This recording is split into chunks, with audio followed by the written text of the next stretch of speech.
Hey everybody, and welcome to the big Addicted to Loot end of the year video game end of year game award show thing, my bobber. And as always, you are joined by yours truly, Brian aka Atomic Zero, and Tom aka Tomality over there. For all you newcomers out there who do not know who we are Addicted to Loot. We are a PC gaming podcast, but you can figure out all that and more at our website, which is addictedloot.com. We are overall just kind of a PC gaming entertainment conglomerate of all sorts of things.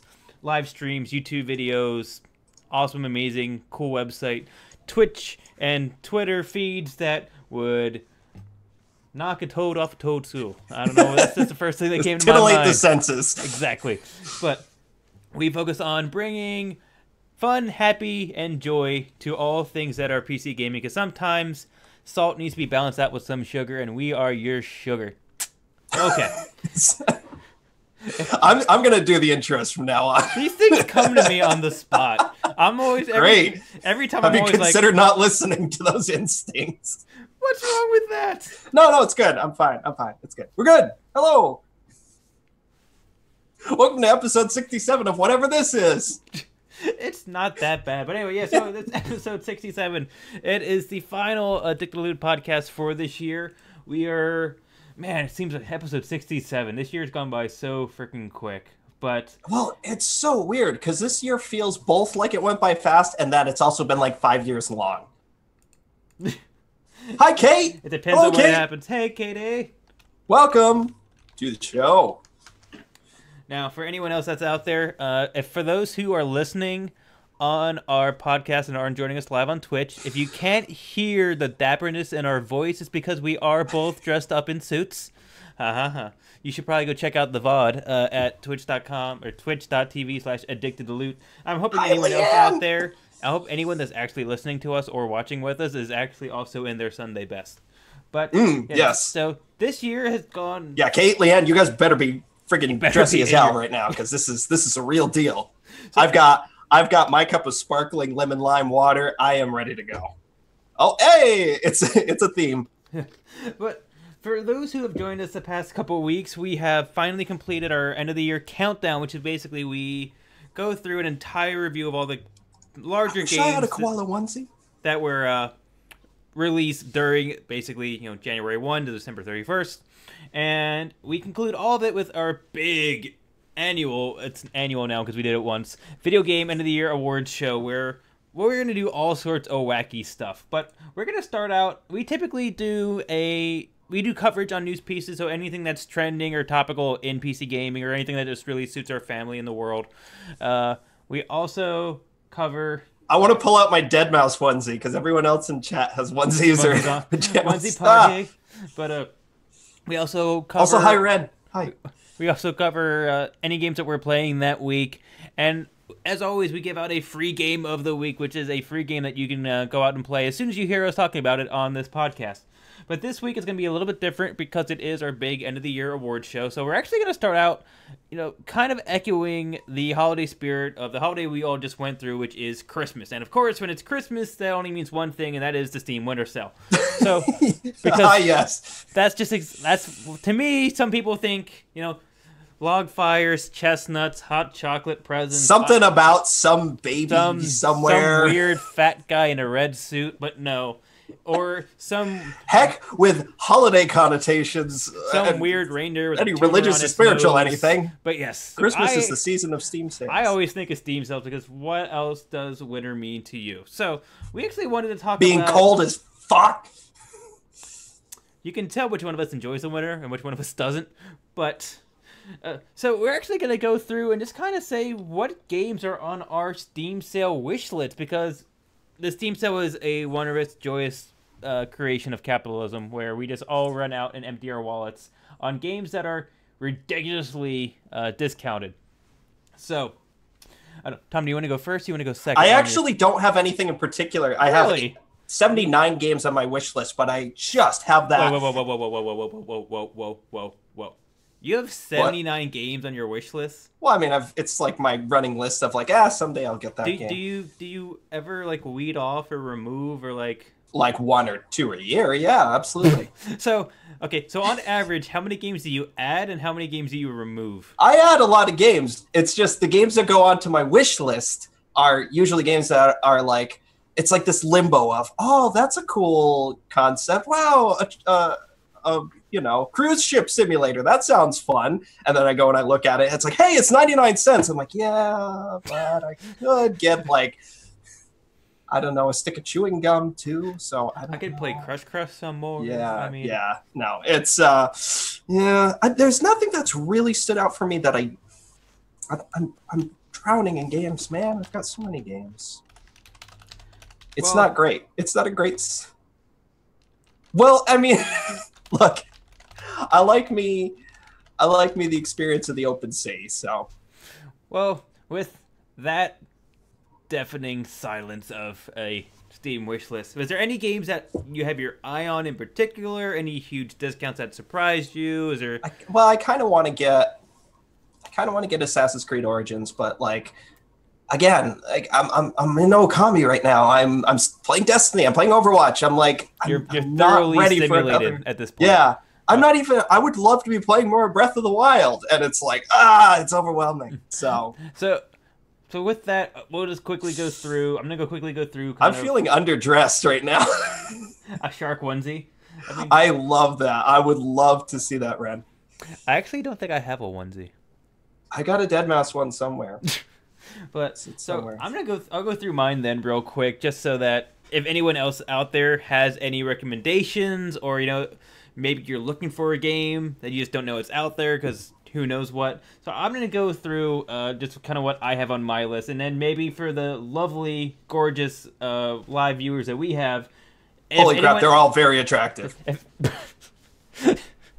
Their chat I can games vouch are just for this. Gorgeous stuff. But if anyone else out there has anything that they would want to add while we're doing this, please put it in our chat and we'll love to add it in our podcast. So my Steam list actually has a ton of throwbacks. Like, I'm doing almost all throwbacks this year besides one game. My only modern game that I have on my Steam sale cart right now is Wolfenstein 2, the new Colossus, because it's half off. I mean, it's more. This is a game that I was going to get 100% regardless, so half off is perfect for me. I'm definitely going to get it. Everything else is a really big throwback because I've been really craving three things, really. RPGs. How'd you do that? 3 things? You're like 2 things, no 3. It's like some kind of like physics exercise going on here. I've been craving 3 things: RPGs, top-down hack and slash, and RTSs, because I'm crazy like that. So all the games on here basically reflect those things. So the Grim Dawn is something that I've had my eyes on for a very long time. It is basically something that's very similar to like Diablo 2 or Baldur's Gate. If you've ever done a top-down hack and slash, perfect game for you. I've been having a game on a lot. Homeworld Remastered is one of probably the best RTSs of all time, bar none. This is the game that I put endless hours in. The original one, I've always wanted to get the remastered. Perfect time to get it. Titan's Quest Anniversary, same thing. It is basically another top-down hack and slash RPG. Kind of, I guess they're almost lumped into action RPG, if I remember correctly. It's kind of the genre for these things, kind of like a Diablo 3-esque type of thing. So that's Titan Quest 2, but that was like that was a couple years old now. But it's a gorgeous game, really underrated game for $4. Final Fantasy VI, deep throwback. Wow. Because I've been listening to... Back in the day. Oh my god, Katie is now hosting our stream. Thank you so much, Katie. Let me get the actual Kate, event I love list. you. Let me get the actual alert box above everything else, because... In place of no alert, I'll make one. Ding, ding, ding, ding, ding, ding, ding, ding, ding, ding, ding. Holy shit, great time. It came up, but I didn't actually put it at the very top of the... Now it should actually work. Sorry. But thanks, Katie. So, Final Fantasy VI... It's a one-syllable name. Thanks, Kate. Man, we're going to have an HR talk after this stream. We're gonna have to do semantics. We're gonna have to go to like the trust fall camp and everything because oh my god. Because I don't know our trust fall. Brian, why are you holding a baseball bat? Our personal relations are going down. Oh, and why is it so? Asqualis, I cannot, is now also hosting us. Thank you for the host. Thank you so very much. Oh my god, you guys are the best. Hearts and 3-piece suit hearts all around. But anyway, so Final Fantasy. I got like 20 pieces on. I'm so cold. Final Fantasy VI. Numerous people that I watched, that I have interactions with, and just numerous lists I've actually been checking out, all have it as like top 5 RPG of all time. So I just want to see what the hype's all about. I just actually want to see it. It is indeed super helpful. That you give Thank you. Super helpful. You being here is the biggest help of all. I do want to apologize to potential future audio listeners, but we've got a fantastic collection of people in chat right now. So you're going to be hearing about them. Randomly acknowledge stuff. So you should have been here. Exactly. So if you ever want to be here with us, twitch.tv/addictedtoloop. Roguelands is another game that I've had my eye on for a long time. It's just a cute little hack and slash 2D, super flashy, action-packed. It's almost like if Broforce was made an extremely pixelated fantasy universe. It's very bright, flashy, explodey, high action kind of 2D side scroller. Cute. And then my final one is Vanquish, which is a that's a not a remake, but like a port. It's a port to PC. Yeah, it's a game. It's like that. Like that came out a few years ago. Yeah, on it's kind of like PlayStation? A while ago. Yeah, it's kind of like if you liked the Titanfall 1 or Titanfall 2 pilot combat. It's basically that, just a lot of high action jumping and sliding, and the camera's like really extreme, and it's like I'm shooting the guns. So kind of game. Those are the games on my wish list. The official review of it. Yeah, so exactly. So those are in my Steam cart. This, as we're speaking, I'm actually going to be buying it after this stream and potentially playing some of them. So I don't know if anyone out there actually has a game recommendations, suggestions, or games that they like before we move on. But with that, we're actually going to move on to our playlist real quick, just because they're super, super quick. For me, just because the holiday season has been very action-packed, and I literally just traveled back from family visits as of today, as of this morning. Wait, were you here?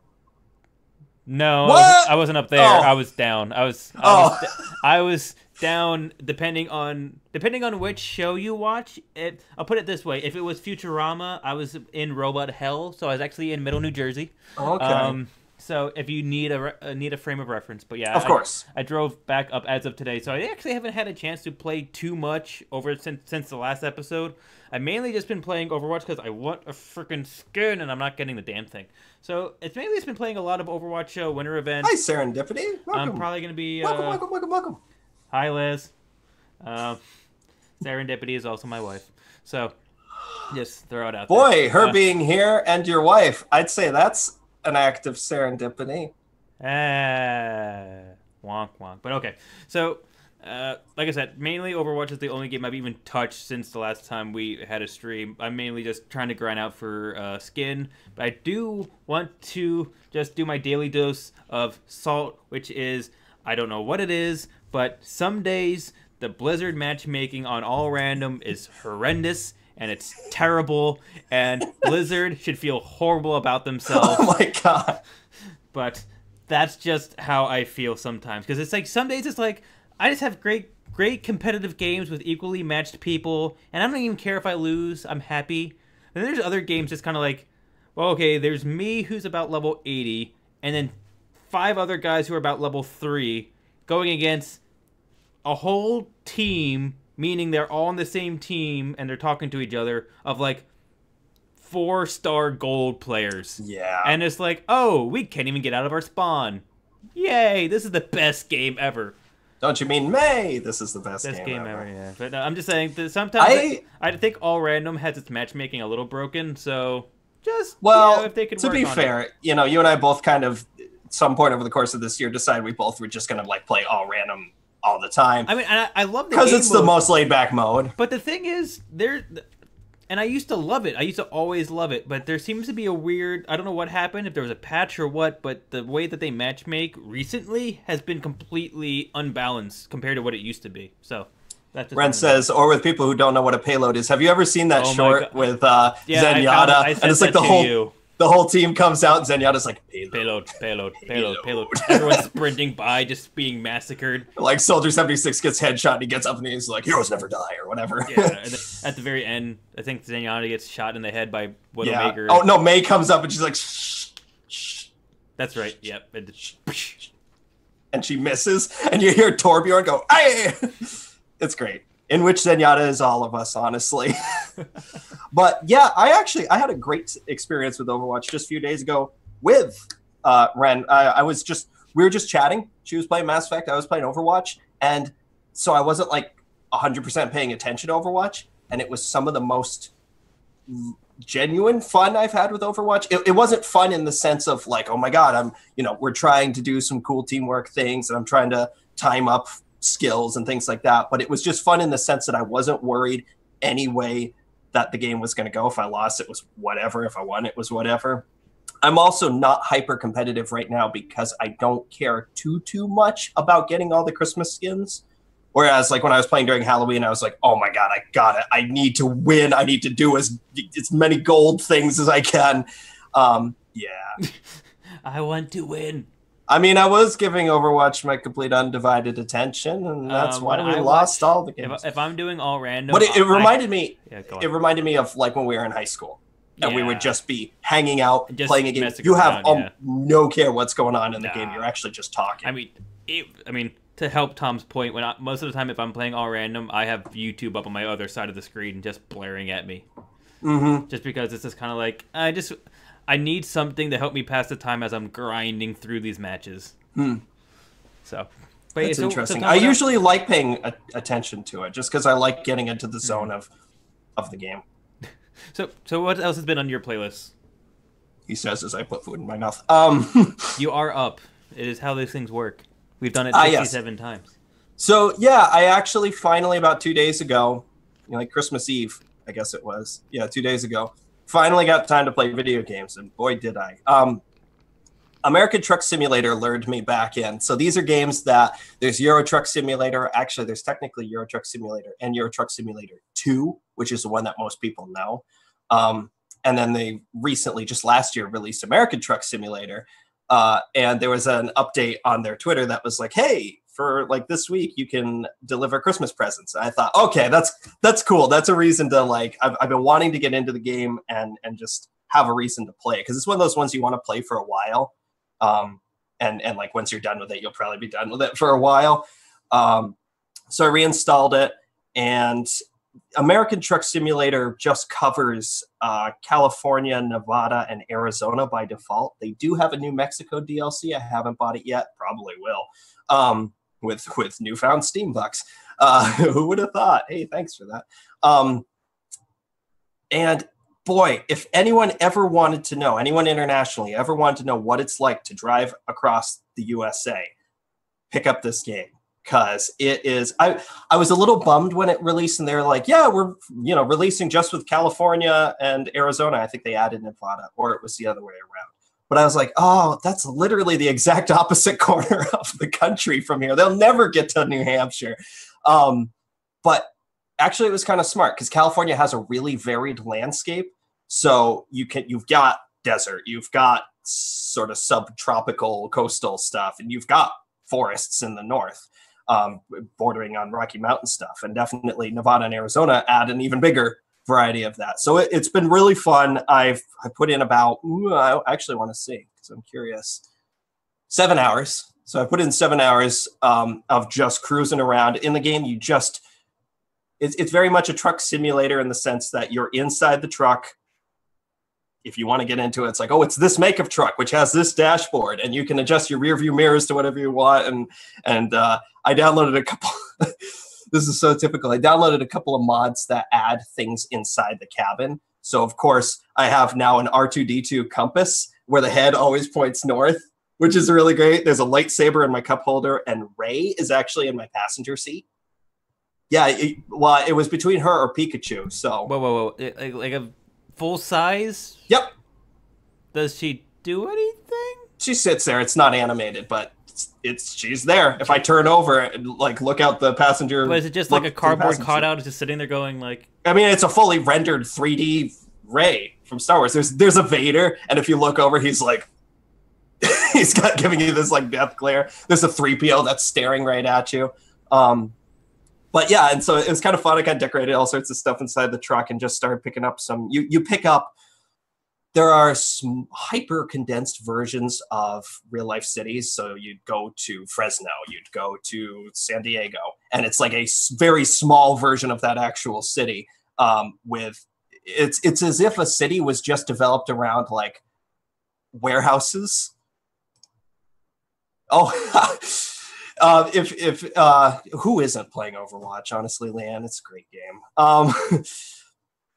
So you go somewhere and it's like, okay, pull up to the Walmart warehouse, and you back in, and it's like, hey, here are some jobs that you can pick up, and you sort of decide like, oh, I want to do this. There are a couple things where I'll actually decide like, oh, that's, there's a time limit and I don't want to do that. I want to have a longer journey. Or you pick it up because it's a higher paying thing, but it's like you're transporting glass, so you don't want to get in an accident, stuff like that. But otherwise, it's a straight up cut and dry simulator. So you're going to know just from that description if you think it's fun or not. I love it. I absolutely love the highway hypnosis kicks in. It feels very much like real life. You'll get to that point where you're behind like another truck on the highway, and you're going about the same speed, and you're doing the thing of like, should I pass? No, I'll stay behind. And so you get to know like the back of that truck intimately. and it takes a long time to get from place to place. So I love it. American Truck Simulator is really great. It actually feels like there's more stuff than Euro Truck Simulator. They have things like there'll be an accident, stuff like that. there'll be an accident or other things that you'll pass. There's more ambient stuff happening. I had this absolutely serene moment. So this is going to be real nerdy, but I was listening to a podcast, and I had actually opened it in an audio editor and messed with the EQ so it sounded like it was coming out of a car radio. Like I really boosted up the bass and kind of condensed the sound. And I'm listening to it, and I'm driving around, and it's the middle of the night in the game.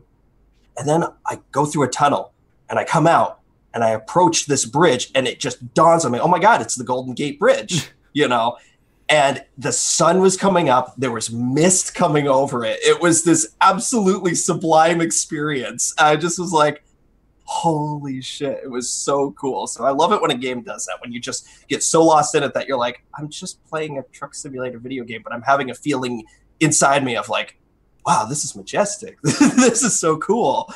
Wow. And I wanted to like live in that moment. But American Truck Simulator is great. That was okay. What else did I play? Oh, so I was thinking about different games to get my mom for Christmas. And I was looking around at a couple different ones, and I had a demo for Slime Rancher kicking around. And Slime Rancher is a game that's been low-key on my radar. So I said, okay, you know what? She might like this, and I'll get a DRM-free version so we can both have it.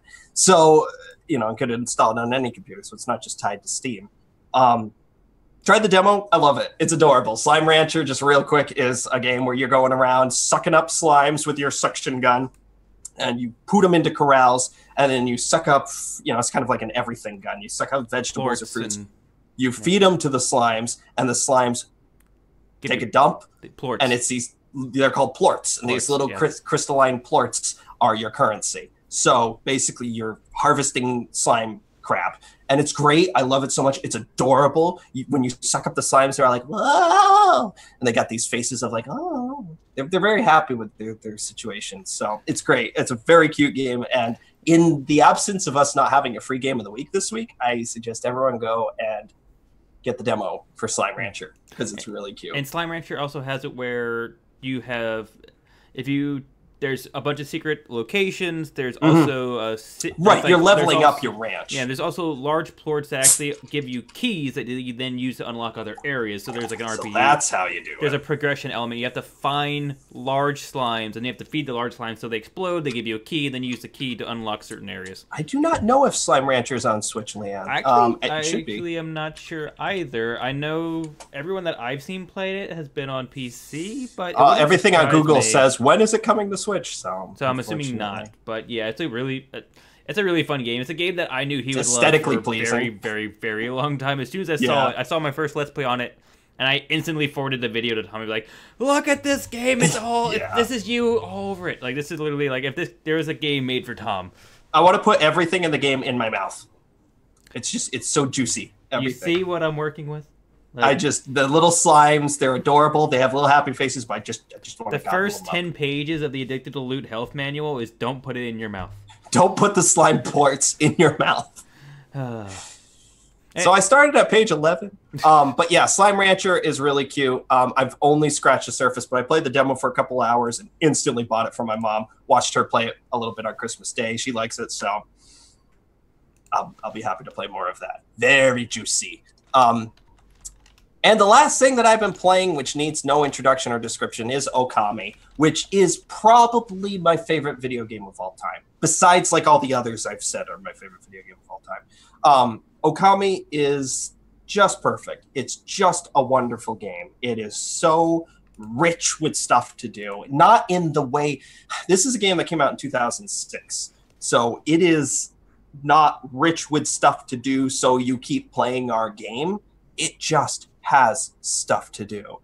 It just is like... It's if you like Zelda, you'll love Okami. If you don't know what Zelda games, modern mid-generation to modern Zelda games are like, play Okami. You know, it's so good. You're playing Amaterasu, who is the god of the sun or of light. I honestly can't remember, but your powers are inherently sun-based. And you have a paintbrush. You have a celestial paintbrush. And as you play the game and you're adventuring around doing things that people need you to do and discovering little secrets in the world and stuff, you unlock more powers with this paintbrush. So this will be something like you find a dead tree. If you paint a little circle over it, oh my God, it'll bring the tree back to life. And you get your in-game EXP, which is praise. And you can level up and be better at what you do.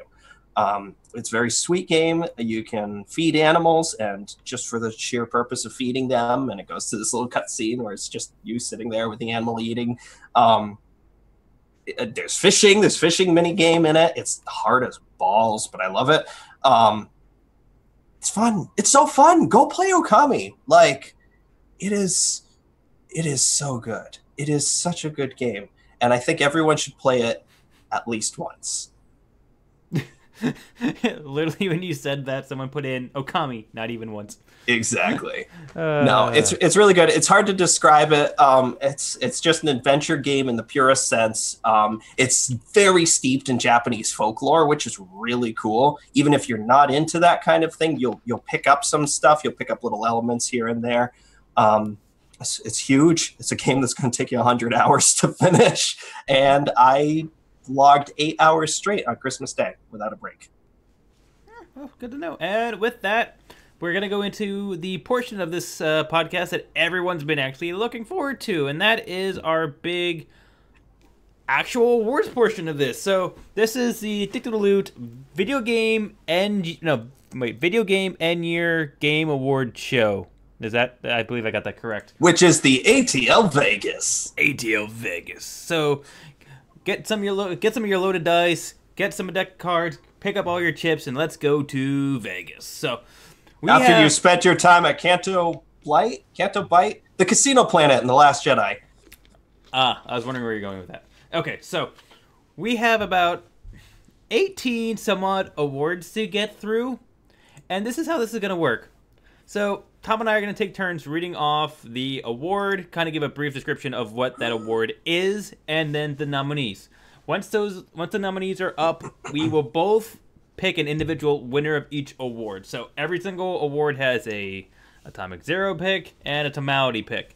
So with that, I'll kick everything off. Like I said, we have 18 awards that range from serious to funny to just us to who knows what, culminating at our biggest award, which is the True Game of the Year award. Tom, if you guys have anything you feel like that we're overlooking, we do want to specify that the games that we're talking about are the games that we reviewed over the past 3 weeks, where we looked back at the year, basically the short version is we only talked about and are considering games that either we played, we have knowledge of, or were big news items. Yeah, within our podcast this year. There are a couple of games, like I know that we didn't talk about The Evil Within 2. There's a couple other things that just neither of us had any experience with. So if you guys have an honorary recommendation, please, so feel free to just shout it out in chat. As we're doing all and if you disagree with any of our picks. Yes, please. So just say this all in chat. We'll add them or anything, either your nominations or anything else to these categories. So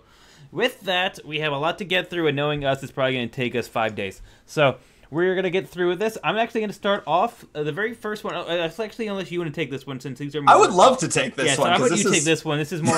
these are more up your alley, so please This is very much a me category. All right, so our very first category of the evening is Dog of the Year. Anyone who watched our little promo video knows that this was coming. So the nominees are Night in the Woods with Greg, who is one of the characters in Night in the Woods. I should probably describe him after, huh? Sims 4 Cats and Dogs, which would be all of the dogs.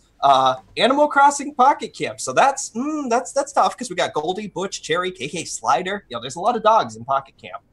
Destiny 2 for the War Beasts, Danger Dogs, and Okami, which, technically you're playing as a wolf, but canine, maybe it should be canine of the year. You can feed dogs in Okami. So, Dog of the Year. What do you think, Brian? I really don't have any experience with the first three. So, it's funny because... You played 2.5 minutes of Pocket Camp. Basically, yes, and it was not enough. Destiny 2, I'm not the War Beasts are fun to kill, but does that really make a good Dog of the Year? No. It's weird because I'm almost going to go out on a limb here and say... A killable dog does not a good dog make. Exactly. I don't know, it's weird, but of all these, I'm going to go out... I'm probably going to surprise you. I'm going to go with Night in the Woods. Greg is a good buddy. Because I really like the aesthetic of Night in the Woods, and for me, Night in the Woods, I just feel like a dog would just work really well in Night in the Woods. I feel like Sims I haven't played, Animal Crossing I just bounced off of, Destiny 2, meh. And Okami is kind of like, yes, the wolf, and I like the wolf. He is the main character, so that's the bonus. But disqualified on a technicality. Yeah, so I'm gonna go with my pick is Night in the Woods, Greg. Greg is a good chum. He's a good buddy, and Night in the Woods. That's good. Chat is saying that it's Sims. Ambling Panda says, go to Sims. Ambling Panda says, how is it not the Sims by default? Because it can be any and all dogs. Kate says, all good dogs go to Sims. Saddest movie of all I am inclined to say the Sims for customizable dogs. Maybe Trash it's cheating. Panda? Well, yeah. But, it's any dog. The Sims is just it's this kind of cosmic opening of dogs. It's dog as a concept. It's dog on a metaphysical what is level. A dog? It's the exploration of dog, and so I would have to say Sims 4 Cats and Dogs. Phantom for Lover, dogs welcome into this. You probably found yourself into a whole lot of crazy. Hi, Phantom! We are a PC gaming podcast, and we're just going through our end of the year game awards. So please welcome on in, and your vote counts. So everyone but me apparently is choosing the right answer of Sims. Yeah, I gotta say Sims 4 Cats and Dogs for Dog of the Year, and also the bonus of cats. This is cheating, but there's not Cat of the Year, it's Dog of the Year. Come on, Tom. Okay, so next up on the list is Best Sequel. Now there's a lot here, and as Tom put it before, this category is literally best sequel, meaning these are only games that are the second. So anything that had a third, fourth, fifth, sixth, seventh, we're not in this list. So these are purely just sequels. So, okay, so we have Nier Automata, we have Endless Space 2, Emily is Away 2, Divinity Original Sin 2, Total War Warhammer 2, Middle Earth Shadow of War, not a 2. Also, South Park The Fractured But Whole, Destiny 2, Wolfenstein 2, Hand of Fate 2, Star Wars Battlefront 2, Lego Marvel Superheroes 2, and with an honorable mention we put Prey because it's not technically a 2, but if you consider the timeline of the game and everything else, it's the second. So we put it in as an honorable mention, but it's not in this list. So with all that, Tom, considering there's so many great options, which is your pick? Well, the question is, are we saying, is it the best sequel that iterates on the original? Is it the best sequel just like as a standalone game? Wow, this is a great game, and it happens to be a sequel. Like, how are we qualifying this? That's completely up to you. It's your award. I'm gonna say the best game that improves or otherwise takes the previous one's concepts and this is even better.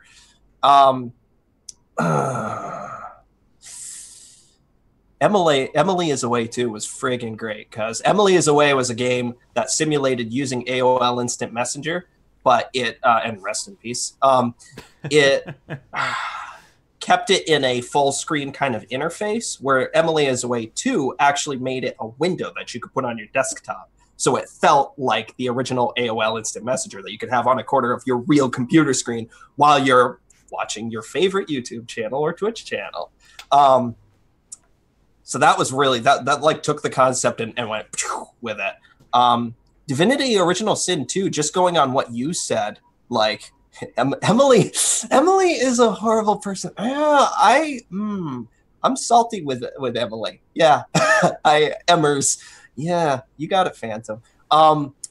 Divinity Original Sin 2, going off of what you said, Brian, is because I spent a lot of time trying to get into original Divinity Original Sin, but I've heard everywhere that just really improves on it.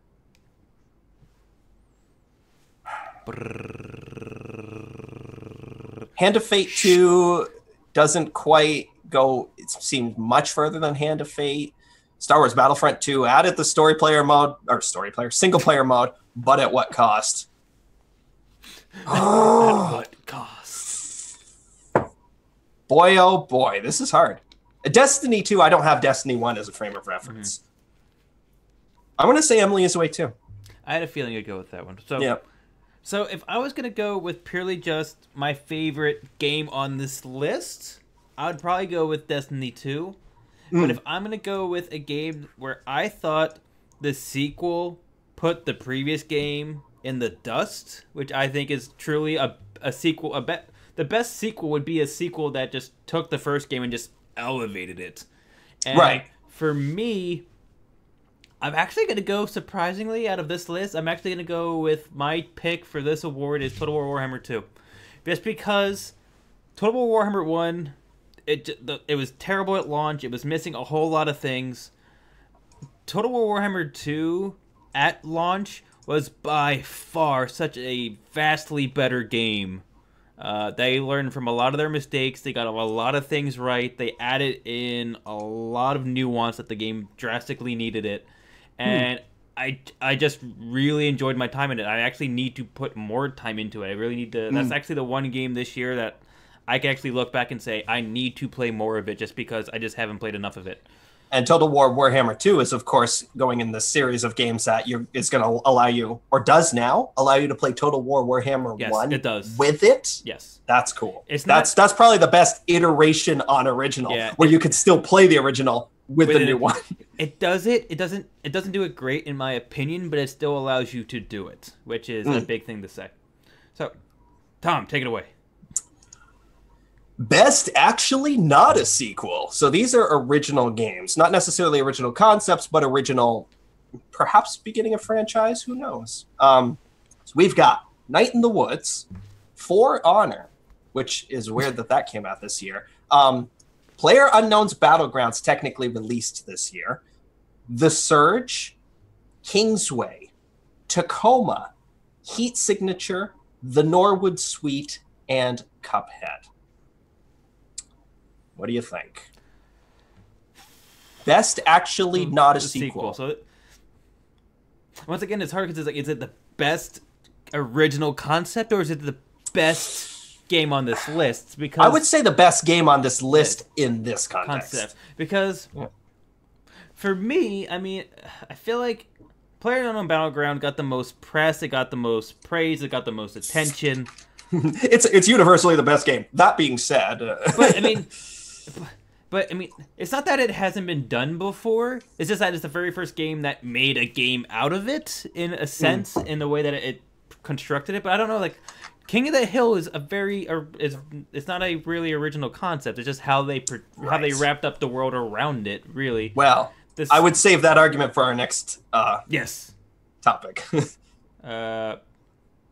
Which is best original concept. Yeah, I'm an idiot. Yeah. Disregard me. So this is the actual... Okay, yes. So basically, best actual original game this year, meaning that it was not a sequel, regardless of concept. That's the distinction here. I didn't really play PlayerUnknown's Battlegrounds, so I'm going to just take that one off, just because I think it's getting too much press.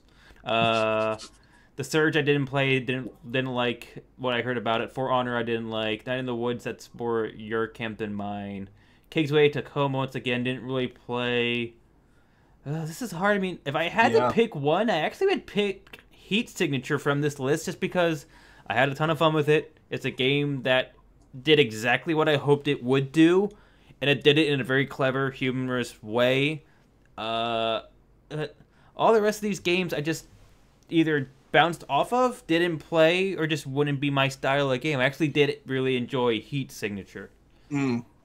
I am torn because I was easily giving it to Night in the Woods, and then you reminded me of Heat Signature, which I love. I figured it. I thought you were going to be Night in the Woods. I honestly thought it was going to be Night. You're going to have to pick it for something. Well, I'm worried of picking it for everything. Yeah, good point. You know, as far as just the best game of this list of games, the one that, because Night in the Woods gave me an emotional response, but Heat Signature gave me I am having fun playing this game response. Yeah, visceral response. I'm going to give this one a Heat Signature. Woo, unanimous. Absolutely. Yeah. Tom Francis made an awesome game with Heat Signature. If nobody's played it, we should probably talk about these games when we pick them, huh? Yeah. I mean, we did cover all of them in our previous one, so if we just maybe do a really quick overview. Absolutely. Like for the sake of people being awake at this ungodly hour, wherever you are. Heat Signature was a game that basically was a lighthearted kind of humorous game where you're not humorous as in a joke a minute, but just funny in playing it was extremely self-aware in its humor. You played a randomly generated space person, and you would have a mission to infiltrate a ship, and that was your gameplay loop. It just was always you're infiltrating a ship, and you either have to take out everyone on the ship, take out a specific person on the ship, steal something on the ship, and get out from a top-down perspective, very very lightweight graphically, but it just is so addictive. Like, you would enter the ship, and it's like, okay, I have a teleportation gun that I randomly got and a silenced pistol. But maybe the next time it's like, okay, I have a wrench and a hammer. How am I going to solve this? It's like you have to choose if you're going to sneak through the ship or if you're just going to go in guns blazing, stuff like that. So it just was a very fun and had a high capacity for things to go hilariously wrong. That was why it was fun. Yeah. That is very true. I just had a lot of fun playing that game. When we played it for 5 minutes, you had a lot of fun. Yep. That was the best part about this game. You could play it for 5 minutes. And you can choose your difficulty at any time. It was just a really great game overall. So our next category is Best Original Concept of this year, meaning this is purely a category on who gave us the best concept, regardless of quality of game, really. Mm-hmm. So in this category, we have PlayerUnknown's Battlegrounds, we have Kingsway, Heat Signature, and Cuphead. So most people probably know what 3 of these games are. I just want to put out that Kingsway, for those who don't know what it is, and I want to make sure I get this right, Tom, please correct me. Kingsway is the old, like, it looks like it's taking place on a Windows 95, Windows 98 screen, like RPG game, where basically it's a desktop within a game, and you actually have a bunch of windows pop up to simulate an RPG adventure as if it looked like it was made on a very old PC. It was a game that used Windows 95 and 98 aesthetics in its execution. Yeah. So you're playing a fantasy game and you pick up something, a folder opens on your computer, which is your bag, and you have to drag it into another folder on your computer, which is your player's current armor that you're wearing. And if you're traveling somewhere, a loading bar would show up, like a Windows 95, downloading bar. So it used that kind of stuff to portray a fantasy adventure game. So with that, Tom, what would be your pick out of these 4? Kingsway, absolutely.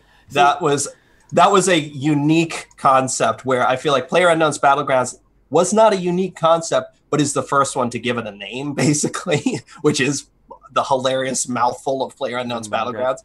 Heat Signature, I've played games like that, but it's it is pretty original in its execution. Cuphead is very much, we've played games like that before. It's a boss rush. It's a hard, it's like actually feels like old Nintendo and Sega games. So it's mainly, it's just the look that's unique. I guess we should highlight once again the original concept of each one of these players. Battlegrounds is really the original concept of just making an entire game strictly King of the Hill, heat signature, last man standing, basically. Yeah, and then Cuphead is really the aesthetics of it. And I really couldn't have said it any better than you just did, Tom, because I was going to pick Kingsway as well. It's basically an RPG with that aesthetic that used the aesthetic as part of its own functionality. Right, it was more than just it looked like it. It played like it. It played like it, but also it played like it in the sense of if an arrow went across the screen, a window would pop up and the window would dance across the screen. And it would move across the screen, It used windows and the aesthetics to its advantage in its own portrayal of that game, which I thought was absolutely incredible. Yeah, so kudos, Kingsway. Kudos. Best use of another license. And the nominees. So what does it actually mean before you actually go into it? This is using a license that you would probably put to film or literature or something like that. So basically, a game using another IP to make a new game. An IP outside typically of video games. Exactly. Like Call of Duty is a video game IP. Assassin's Creed is a video game IP. But you'll know from the nominees kind of where we're going with this. So the nominees are Middle-earth, Shadow of War, so Lord of the Rings, South Park, The Fractured Butthole, South Park and buttholes, Star Wars Battlefront 2, Star Wars, Lego Marvel Superheroes 2. Now this might be cheating because Lego and Marvel, and Total War Warhammer 2. So Total War is actually originally tabletop, I would say. Total War is a gaming IP. Warhammer is a tabletop. Excuse me, that's what I meant. Yes, you're right. But yeah, you're right. So that's where it comes down to. Yep, Warhammer exists outside of games. Yes. So just again to run through those: Middle-earth, Shadow of War, South Park, Fractured Butthole, Star Wars Battlefront 2, Lego Marvel Superheroes 2, Total War Warhammer 2. Which one used their license the best? That's hard. This one's hard. It is. If it was Lego's Marvel Superhero 1, I probably would give it to it hands down. I love that game. I love that game so much. But yes. So Total War Warhammer 2, because for me, I'm trying to judge this in the best use of the IP, not just that it had the IP. I feel like Total War Warhammer 2 still needs to do better with all of the IP that they have available to them, because there's so much Warhammer IP, or basically Warhammer content between all the factions, all the units, all the settings, everything. It would be... Two things really, in chat right now. So, Kate says Shadow of War. For me, though, and Ambling Panda dropping the truth bombs, which are very accurate. I really wish they would. Yeah, I guess. Ambling Panda says Warhammer gives license to frickin' anyone. Yeah, it's really true. See, I can't give it to Warhammer 2. I can't give it to Lego Marvel. I can't give it to Battlefront 2 either, just because of the way that they treated it. I really want to, because I love the Starfighter portion of it, and I love the fact that you do get some of the sense of being in a Star Wars universe, because you can that's the whole point. You want to play a Star Wars Battlefront game to feel like you're a soldier on a Star Wars battlefield. It's not there, in my opinion. I actually disagree. Not to segue away from you, but go ahead. Pick your award later. God. Yeah, carry on. Like I said, it needed to do a little bit more in certain ways for me to really love how it handled it. It really comes down to the Shadow of War and the Fractured Butthole, because which used the license. I'm trying. That's the thing. I'm trying to differentiate my opinions of the game to how it used the content.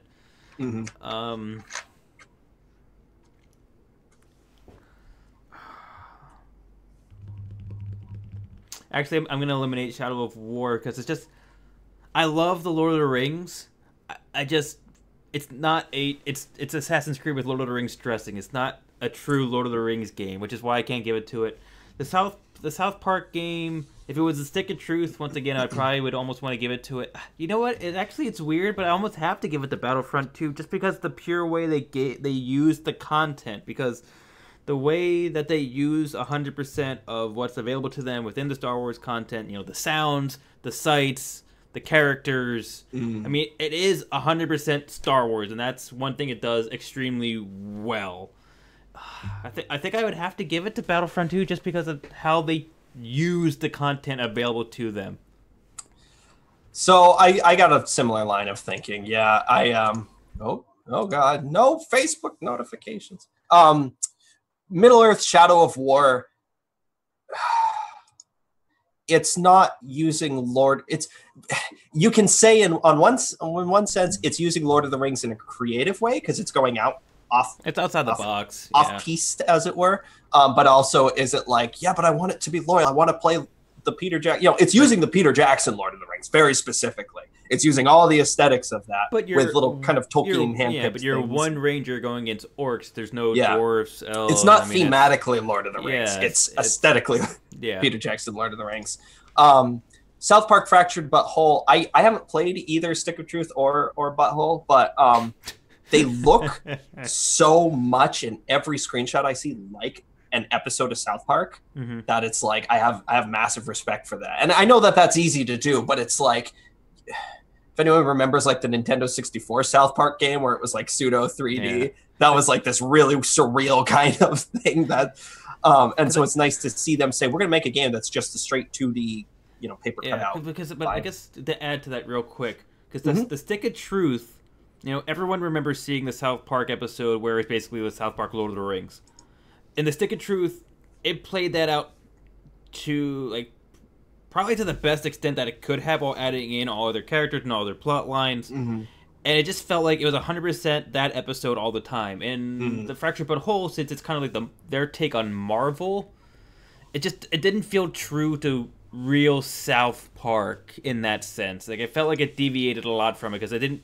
Like, some of the characters that they used weren't really South. The character classes that you could pick from weren't from the show. They kind of looked like it, but they weren't really from the show. So it's kind of similar to Shadow of War, where it's taking the South Park look, but it's not thematically like it.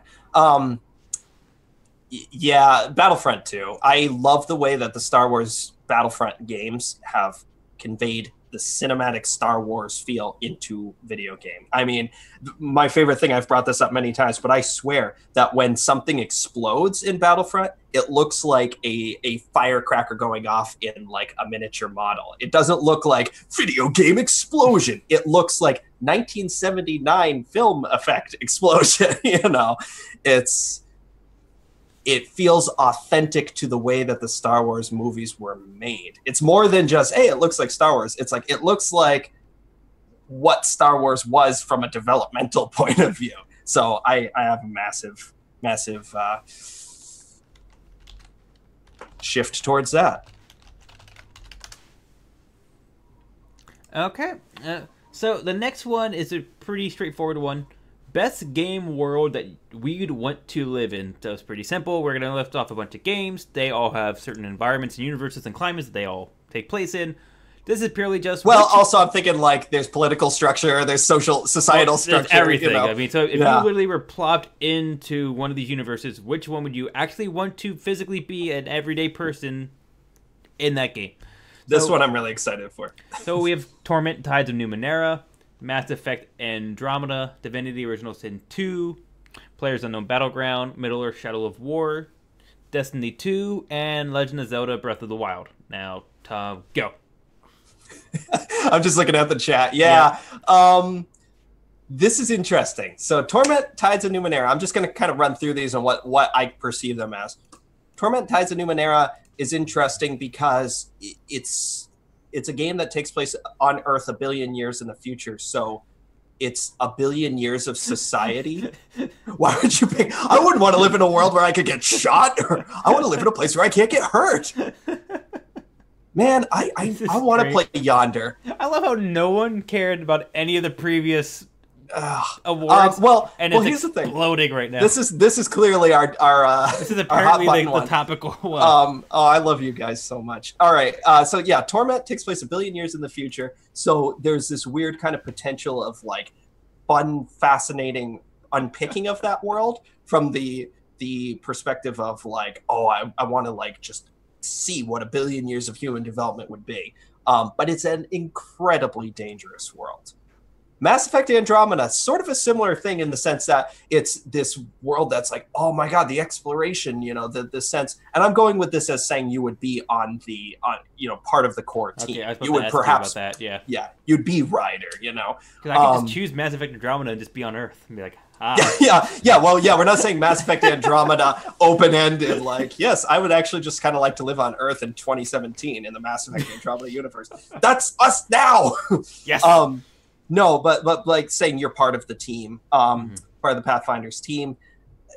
It's got that fun appeal of an untamed frontier. And also, I would love to just kind of hang with the Angara. They seem really rad. Divinity Original Sin 2, that's just, do you want to live in a fantasy world? A kind of fantasy world of possibility.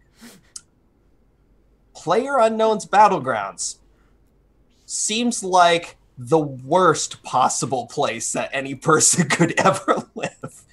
It just, this is a joke. Middle-earth Shadow of War. Yeah, do you want to live in a Lord of the Rings world? What would you be? Would you be Talion? Would you be an orc? What would it be like to be an orc? Your lifespan is like 5 seconds. Or you could just be this like low-level grunt that's just like, yep, no, I come out and I clean the cogs of this giant machine that keeps the trolls safe. Destiny 2, pros. Gorgeous, gorgeous world. Much prettier than the real world. Gorgeous, gorgeous armor. Everyone's fashionable. Looks so cool. You at least have a chance if you got a gun in your hand. You have a chance to defend yourself because everyone's pretty lethal. Cons. If you're a guardian, you can live forever. Cons, death, dying, disaster, mayhem. Everything goes wrong all the time. Like every 2 weeks, something goes wrong in Destiny. All the various evil factions. Everything that could potentially go wrong seems to always happen at once. Ultimate pro. If you're a guardian, you're immortal. And last on the list, Breath of the Wild. It's perfect. So I saw it coming. I saw it coming a mile away.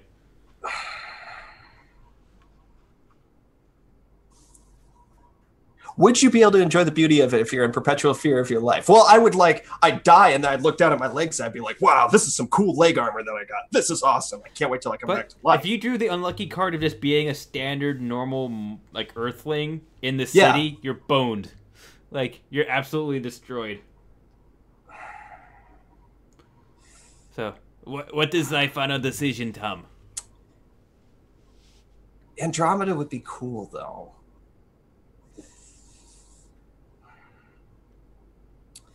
Breath of the Wild is a dangerous world. You got to remember. Thank you, Phantom Lover, for the follow. Thank you for joining the addiction. Thank you. I Phantom love you. Thank you for following. And I'm a noob at ordering all my stuff in OBS, so I apologize.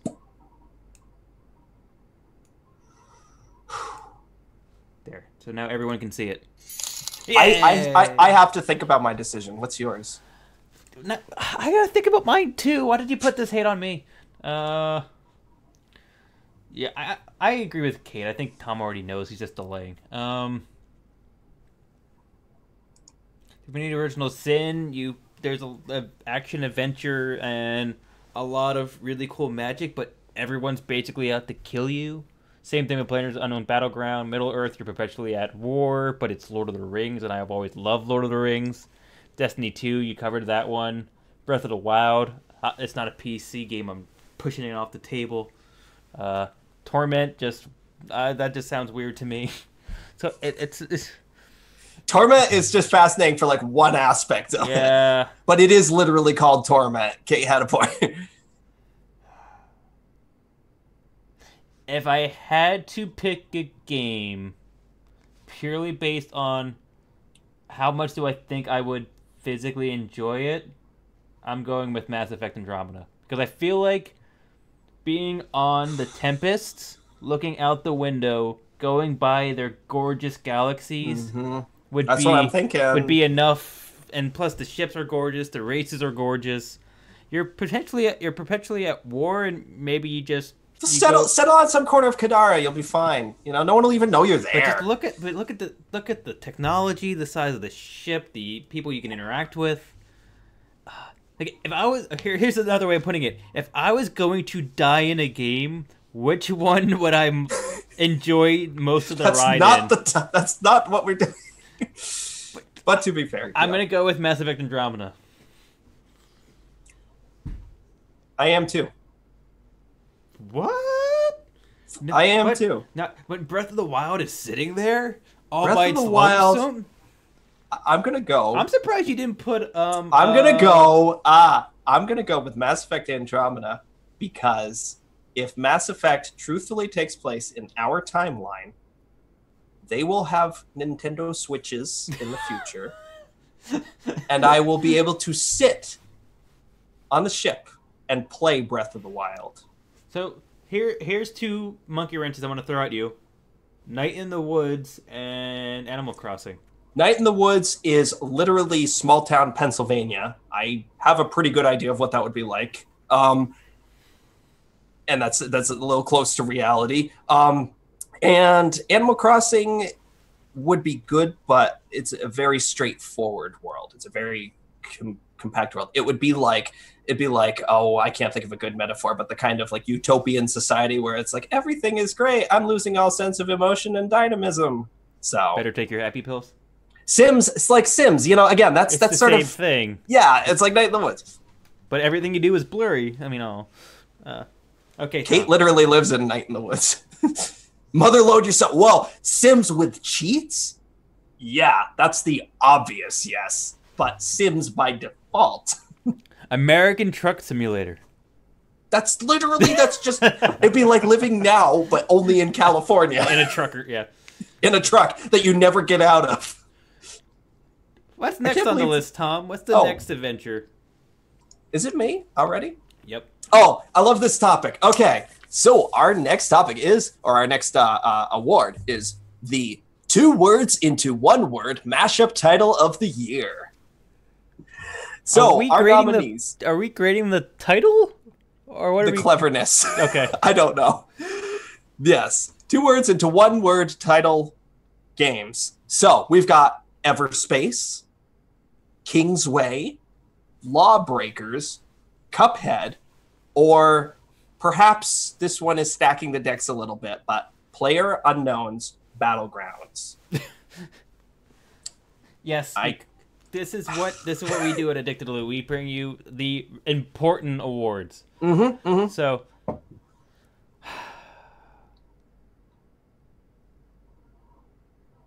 that's what we said, like seriously considering it. This is the one that's actually rendered us speechless. Well, it's hard because are we judging the pure amazingness of the title? Are we judging the 2 words that they smashed together? Like, are we judging what one gives you inherently the most joy?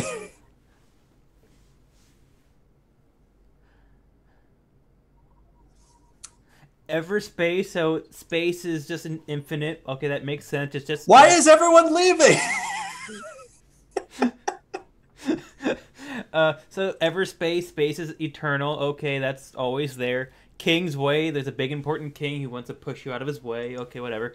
Lawbreakers, it's gravity defying. But it was a crappy game, so I just can't consider it. Cuphead, it literally is a dancing cup that's a head. PlayerUnknown's Battleground is just too much, so no. I'm actually going to go with Kingsway. It gives me the most joy to look at and to say. Based on that alone. I like Kingsway. Here's how I'm looking at these. Here's how I'm looking at these. Everspace represents the game because it's a randomly generating space adventure. And so it is truthfully Everspace. Very, very clever. Kingsway has nothing to do with the game. Yes, maybe you're going towards a castle, but yeah, it's not actually like you're traveling on the Kingsway road. Lawbreakers, I like it in a cheesy way because it's like, what an edgelord. It's the game that Reaper would play, you know? It's like, yes, I want to play a game called Lawbreakers. And he probably just sits at the spawn going, die. Lawbreakers, also the two classes are law and breakers, which that's kind of smart. That's kind of smart. You've got the law and the breakers. Again, I like it in a dumb way. Cuphead is too on the nose. I think that it is too straightforward, and I do not count that one. It hits the cup on the head, if you will. Yeah, it is too obvious. And Player Unknown's Battlegrounds is I disqualify it for being extra. So it basically is between Everspace and Lawbreakers for me. I think Everspace is indicative of the game, but I think Lawbreakers is just goofy enough that I'm going to give it to that. Wow. The only award Lawbreakers will get this year, Addicted to Loot, the 2-word into 1-word mashup title of the year. I want to give it something. It's going to be the only cardboard paper award on their shelves out of their entire development. If Lawbreakers goes free, that might save that game. But okay, so I'm extremely excited, and it's very clever, and it's the karma of the universe that I got this next award. Least frustrating open world game of the year. I can't believe it worked out that you got this. We did not plan that. This should literally be called the Brian Award, basically. So, the least frustrating open world game of the year. It's 100% self-explanatory. Thanks for joining us, Phantom. Thank you for joining us. Least frustrating open world. So the game that had some kind of open world concept to it, and it just didn't piss me off that much. This is basically your thing. This is basically just it didn't piss me off the most. So least frustrating open world game of the year. Ghost Recon Wildlands, also known as Badlands, which really should have been called Badlands, in my personal opinion. Mass Effect Andromeda, Middle-earth Shadow of War, or the cheating Legend of Zelda Breath of the Wild. We know the answer. Just say yours because we know what you have. Breath of the Wild, easily. That fixes all the problems that open world games have ever had. Well, I didn't play it because that's so cheating. Of the other three. So between Ghost Recon, Mass Effect, and Middle-earth, it has to be Shadow of War. Because Mass Effect Andromeda, there's just too much running around, too many pitfalls. I mean, it was gorgeous and it was pretty. If I had to travel and do one more fetch quest, that meant that I had to look at 5 minutes worth of loading screens for nothing. Yeah. Mass Effect was great, but as far as a not frustrating open world. Cannot do Andromeda. Ghost Recon Wildlands, it was just... It didn't ever pull me in a way that I thought was really worthwhile. It was like if Far Cry was less enjoyable in terms of its actual open worldness. It was just kind of like, if GTA was out in the jungle, but just Bolivia. Yeah, it was just At least Shadow of War,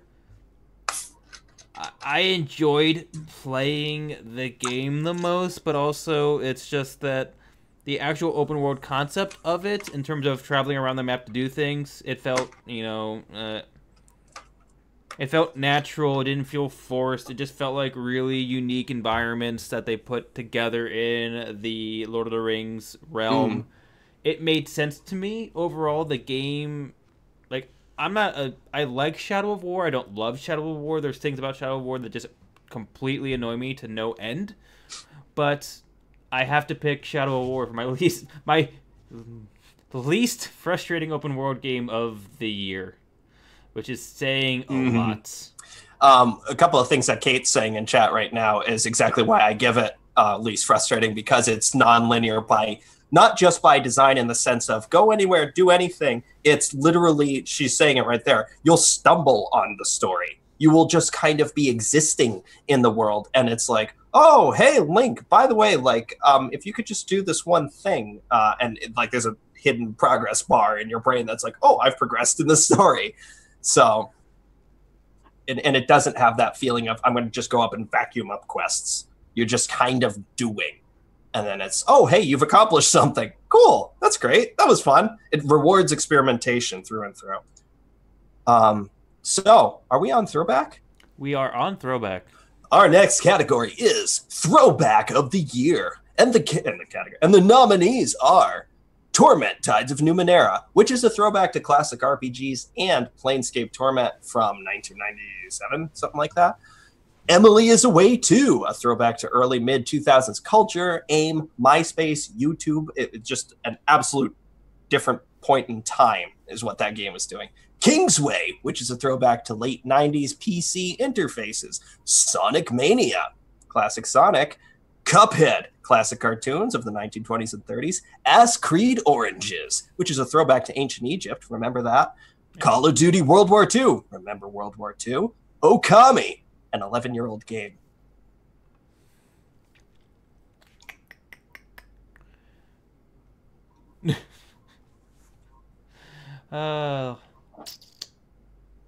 Throwback. It's hard because I love Emily's Away too Sonic. because of Penis. because it just I just love Emily's Away. I love the concept of it. I love how it works. I love how it plays out, and I love how it just makes you feel like you're literally back to the days when we were in high school. I love that Emily is Away too had things where in the chat she'll say like, "Hey, check out this video," and she sends you a link to like a Snow Patrol song. I'm just like for how many times in my life did I experience that? Like so many freaking times. Yeah.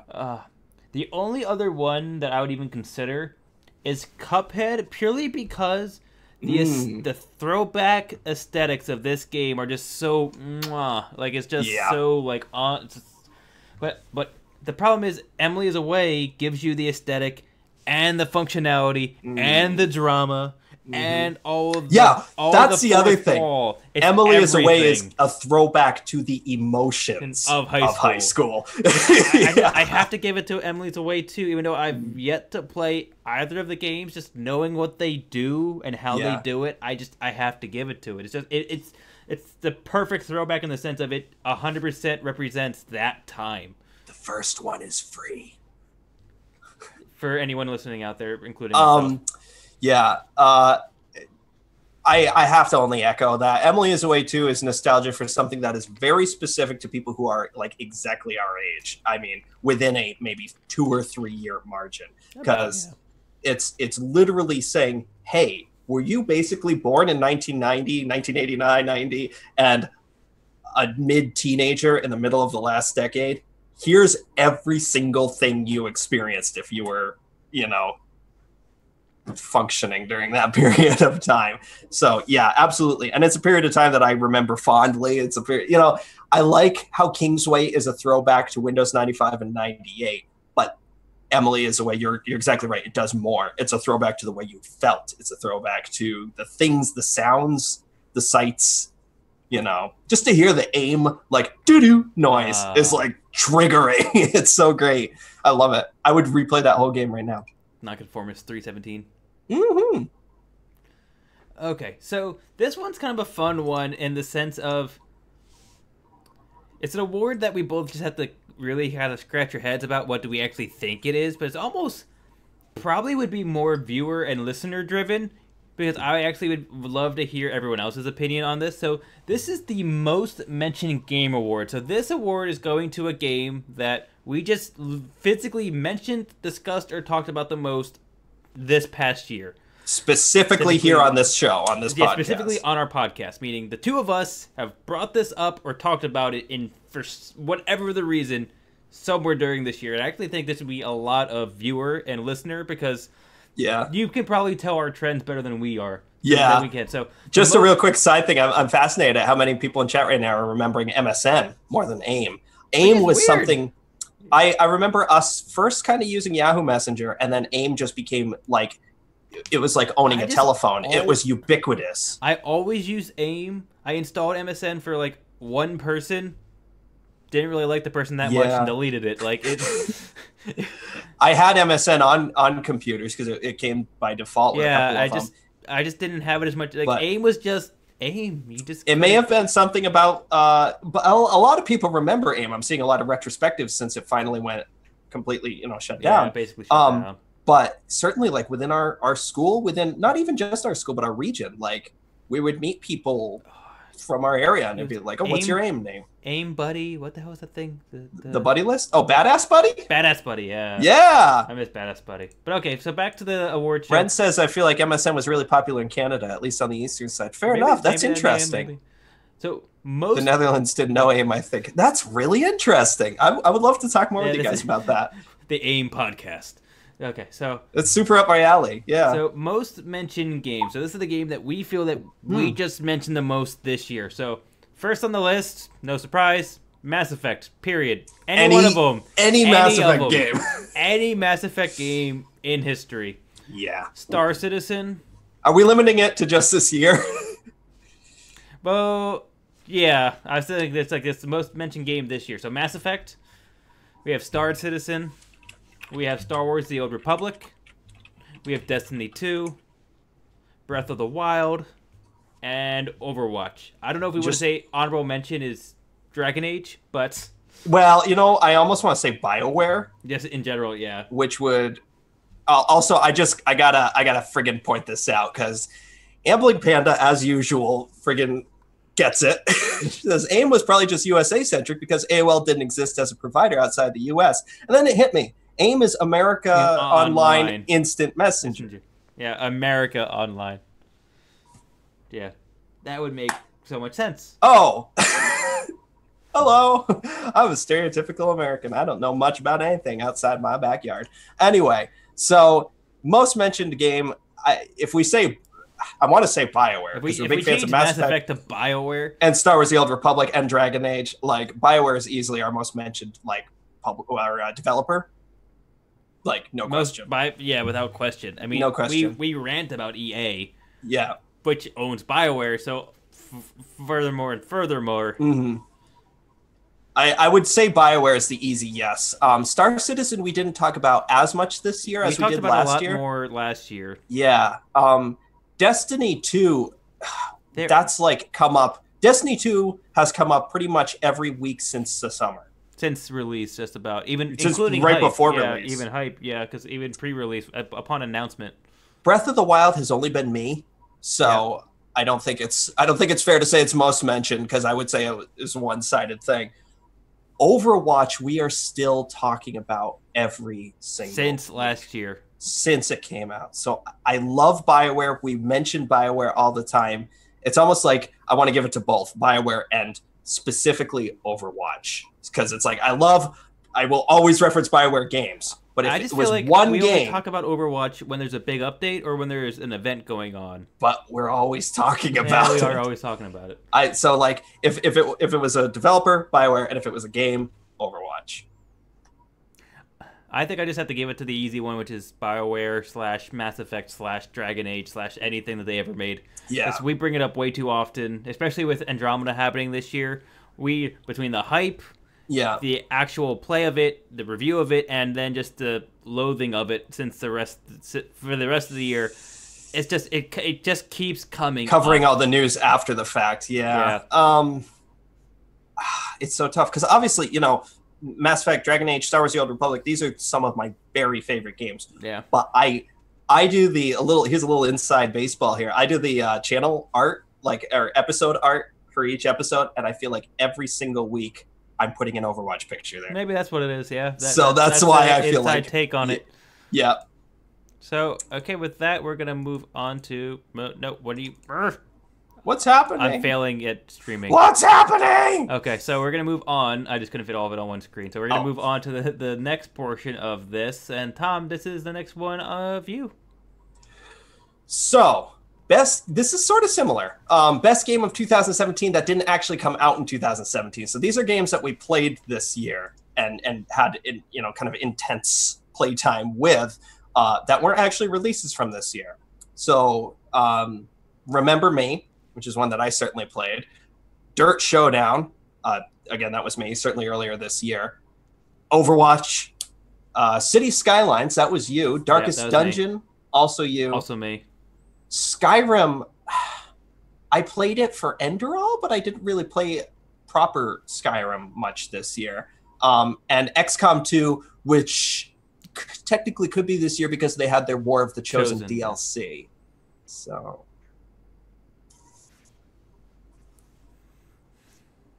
What's happening? I don't know. There's a cat involved, and people are freaking cat? Out. I hope it's here.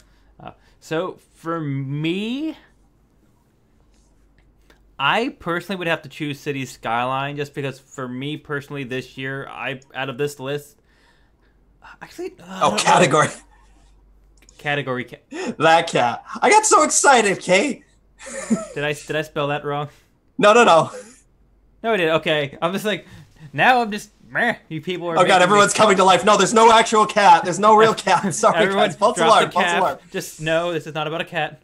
But actually, I wish there was a cat here. I did play. I wish Ren's cats were here. There's a freaking great cat. I did play a lot of War of the Chosen. But I also played a lot of Skyline. It's between those two, and they're both really good games for what they do. Mm-hmm.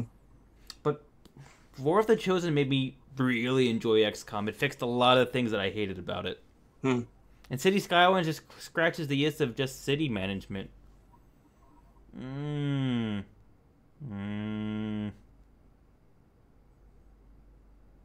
gonna stick with my gut. I'm still gonna say City Skyline.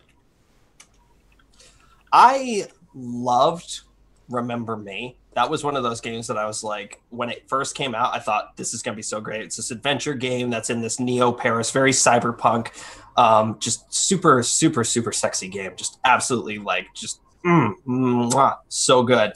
And that's a game I regret not celebrating when it came out because I didn't play it until this year. However, as far as best game of this year, I am still playing Overwatch at minimum once a week. There's some point where I'm dipping into it. And I think that that's a testament for something. I still play that game very actively. Remember Me was something that I loved, but I finished. Overwatch I've been playing since it came out. So I gotta say Overwatch with an honorable mention of Remember Me. Yeah, that is a pretty good call. I have to give it to you there. Tom dropping the good call. Okay. Podcat! I would love a Podcat. Someone out there has to have a show called Podcat. Well, actually, the spoiler alert, podcast I was a part of before we did this. How dare there was a cat that would occasionally show up, and there's a little bit. I remember the intro of one of the episodes where it meows, and one of the fellow people on there says Podcat, and so that was our mascot. Podcat now. Okay. So Podcat exists. Next, I love cats. Next award on the list is biggest time sink. So this is basically just mean the game that just took the most of our time released this year. That's how we're gonna say that. It has to be released this year. It's the game that was released this year that took the most of our time. Because I just give it to Overwatch again. Yeah, because it's just overall accumulation of time. But this is purely just this year. Because we actually, when we were making this list, I actually how about this game this year, Brian? Okay, well, yep. I played a lot of this game. No, the Brian this year. This year, yeah. This year, damn it. Releases, games that release specifically this year. So, which is interesting because this category, more than any other category, pointed out to me, just how little great games there were this year. There was a lot of good games, but there wasn't any great games in the sense of last year. I can remember a couple games that just grabbed me and didn't let me go. Like I couldn't let go of them until I beat them. This year, I bounced around to a lot of good games, but there wasn't one game from this year that really grabbed me and said, "You must play me."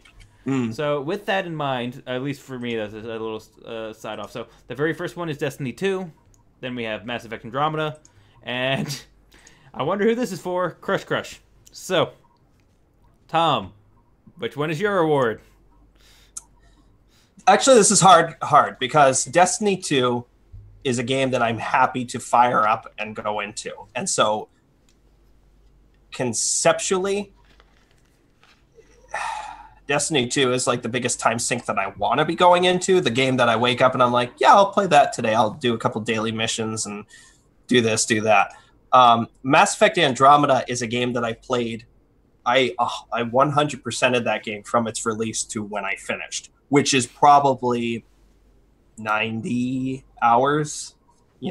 I'd say maybe 80, 90 hours for one playthrough, because some of us only do one playthrough and some of us are stronger, more resilient souls.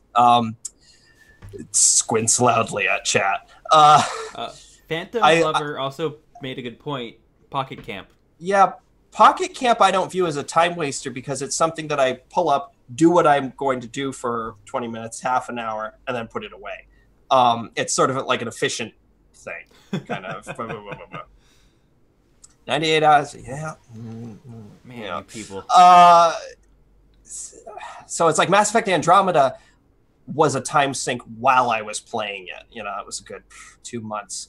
And Crush, I've apparently logged 118 hours. For those who don't know, it's a clicker based around kind of a satire of clickers mixed with satire of anime girls. So it's like using anime tropes like, oh, I'm the sexy one, I'm the sporty one, but it's making fun of it. And it's also a clicker game, so it's addictive in the sense of a clicker. But again, that's kind of like an efficiency thing. Boy, this is tough. I guess I've probably technically logged the most time. Oh, like I've probably got about 100 hours in each of these. Are we defining it as an enjoyable time sink? That's up to you. We just have it as big as time sink, so. Crush is a management game. Destiny 2 is a constantly active shooty gun game. Mass Effect Andromeda, you are kind of just going through peaks and valleys. Like, oh, I'm doing low-key stuff. Oh, I'm in fighting and low-key stuff. Destiny 2. Destiny 2 is the one that's sucking my time and saying, play me, and I'm saying, okay. And I have to agree with you there because I didn't play Crush. Mass Effect Andromeda, I still haven't completed because I just couldn't pull myself to keep playing it. I'm gonna eventually complete it, just don't have the drive. Destiny 2, I have a lot of hours into it, and I want to put a lot more hours into it. It just has to be Destiny 2. Yeah. Yep. Who's next? Is this me? It's up on you. The best category that we have. This one also only has 3 games under it. Yeah, because I mean, there probably are others in there, but these are the best first 3 that came to our minds. This is the contentious WTF of the Year award, and I guess that means whatever we want it to mean. And the nominees for WTF of the Year are Star Wars Battlefront 2, Mass Effect Andromeda, and Destiny 2. Now, there are a couple reasons why these are here, and we should probably explain. Star Wars Battlefront 2 carried with it, if for those who might not know, a mountain of controversy. This is a game that like just redefined gaming controversy. And then Destiny 2 took that title away. But Battlefront 2 had a lot of loot crate issues, loot crate, paywall, just like adjustment of the paywall controversies. Yeah, I mean, it just had controversy gaming manipulation of the consumer. Trying to struggle to find the correct words here. Let me see. Mass Effect Andromeda. Yeah, Andromeda came out of the gate. It had a troubled development. It's a miracle that this game happened, and I'm glad that it happened. I'm glad that it exists. I did overall enjoy Andromeda, but certainly as I complained earlier, it was the end run that I was like, oh God, fetch quests. Oh God, why am I putting myself through this? It was sort of a self-inflicted, like self-flagellation. Just like, why am I doing this? I want to finish this. Maybe there'll be a great story with this one fetch quest. And Andromeda had since patched out a lot of the stuff that was launch frustrations. So that's something worth considering. And Destiny 2 is like just, I feel so bad for it. I love Destiny 2, but it's like damned if they do and damned if they don't. It's like everything that they do gets something. Something comes up. Something. Yeah, Mass Effect Andromeda, it just is like, I was so ready for this cool, complete story, and understandably, it just kind of ends. I was talking with Rand about this. Just kind of ends with this like, oh, well, we'll put that in the sequel, or we'll put that in DLC, and it's not happening. Yeah. WTF in the terms of, oh, come on, I would give to Battlefront 2. WTF in the terms of, oh, how did this stuff happen? It's hard to give it to Andromeda because I know that it had a troubled development, and so it's kind of like, oh, I know how this stuff happened. It's a shame that they just kind of were like, oh God, ship it. We got to get this game out. Destiny 2 is a WTF almost at the player base. Yeah, I'd say, like, guys, just enjoy this video game. Just chill out and enjoy a video game. So for me, the extremely easy choice is Battlefront 2. I'm 100% sticking with that one. But I have to do extreme honorable mention to Andromeda purely because of the fact, for me, the biggest WTF of Andromeda was the fact that they go, here's an exploration game. Within not even an hour of starting the game, it's, you're the hero. I wanted to be an explorer. Why am I all of a sudden trying to save a galaxy I just landed? Like, that to me was the biggest WTF. That, and then the unskippable loading screens, the faces that did not move, like all sorts of stuff. But that alone was the biggest disappointment of Andromeda, was the fact that they said that we want to completely change up the Mass Effect formula and give you an extremely rich exploration game. Oh, so you made it so that I'm the hero trying to save a galaxy. Sounds a lot like Mass Effect. But you can wear a leather jacket. That's about the only redeeming quality. So that counts for a lot for me. Yeah. You and I Ryder can be really, really awesome.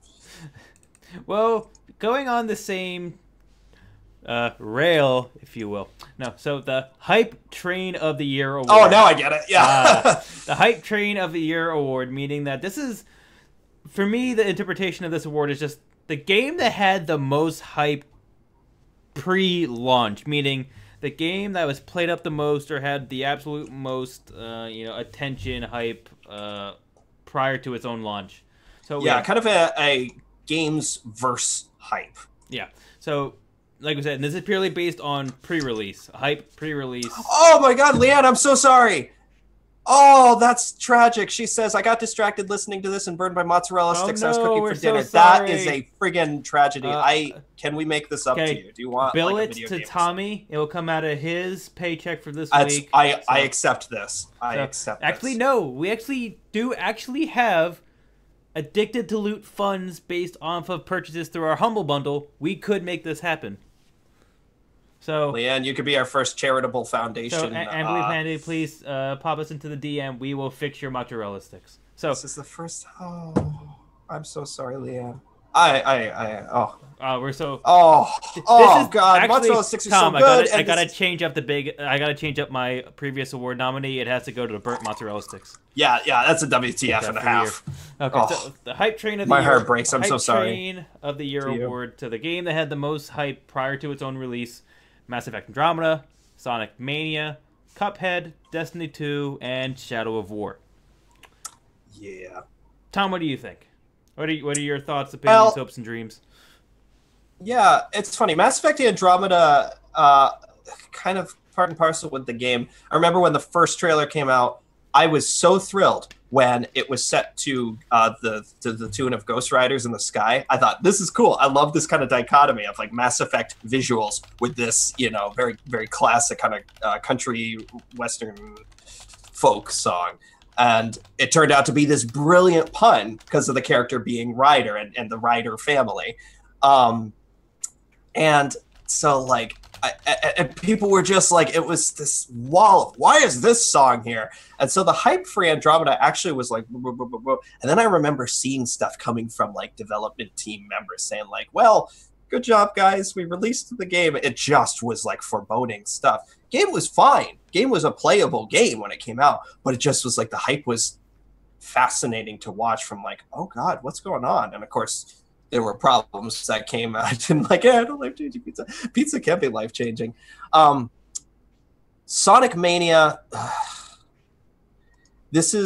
I'm going to be salty. I apologize. Sonic Mania is one of those things where, like, if you're not in the fandom for this thing, it's that feeling of, oh my God, everyone's talking about that TV show or that movie. I really don't care. I'm not interested in it. And just my Twitter feed for the month and a half around that game was just Sonic Mania, literally. and it drove me crazy. But obviously there was hype around this game. Obviously people loved it, and I'm glad that people loved it. I'm glad there were people who were really into this game.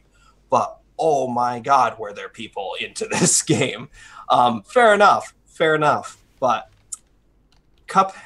should I make it's not fun? I gotta not read chat. I'm sorry. Cuphead had about 4.5 years of hype behind it. And I was part of that hype team until the game came out, and I found out that it wasn't a game for me. But that does have seniority. Destiny 2, that kind of goes without saying. Massive hype. Was the hype worth it? And Shadow of War, you put that on there. Yep. Do you have a feeling that it was hyped up? Because I mean, think about it. I mean, when it got from when it got announced to a release, I mean, there was like weekly Twitch streams. There were a lot of trailers and streams. There's a bunch of reveals at like E3 and Gamescom, like everything. I mean, it was definitely growing. Yeah, no, it did have a lot of visual kind of stuff, and it had the Ubisoft thing of a trailer a day. Hype Train of the Year.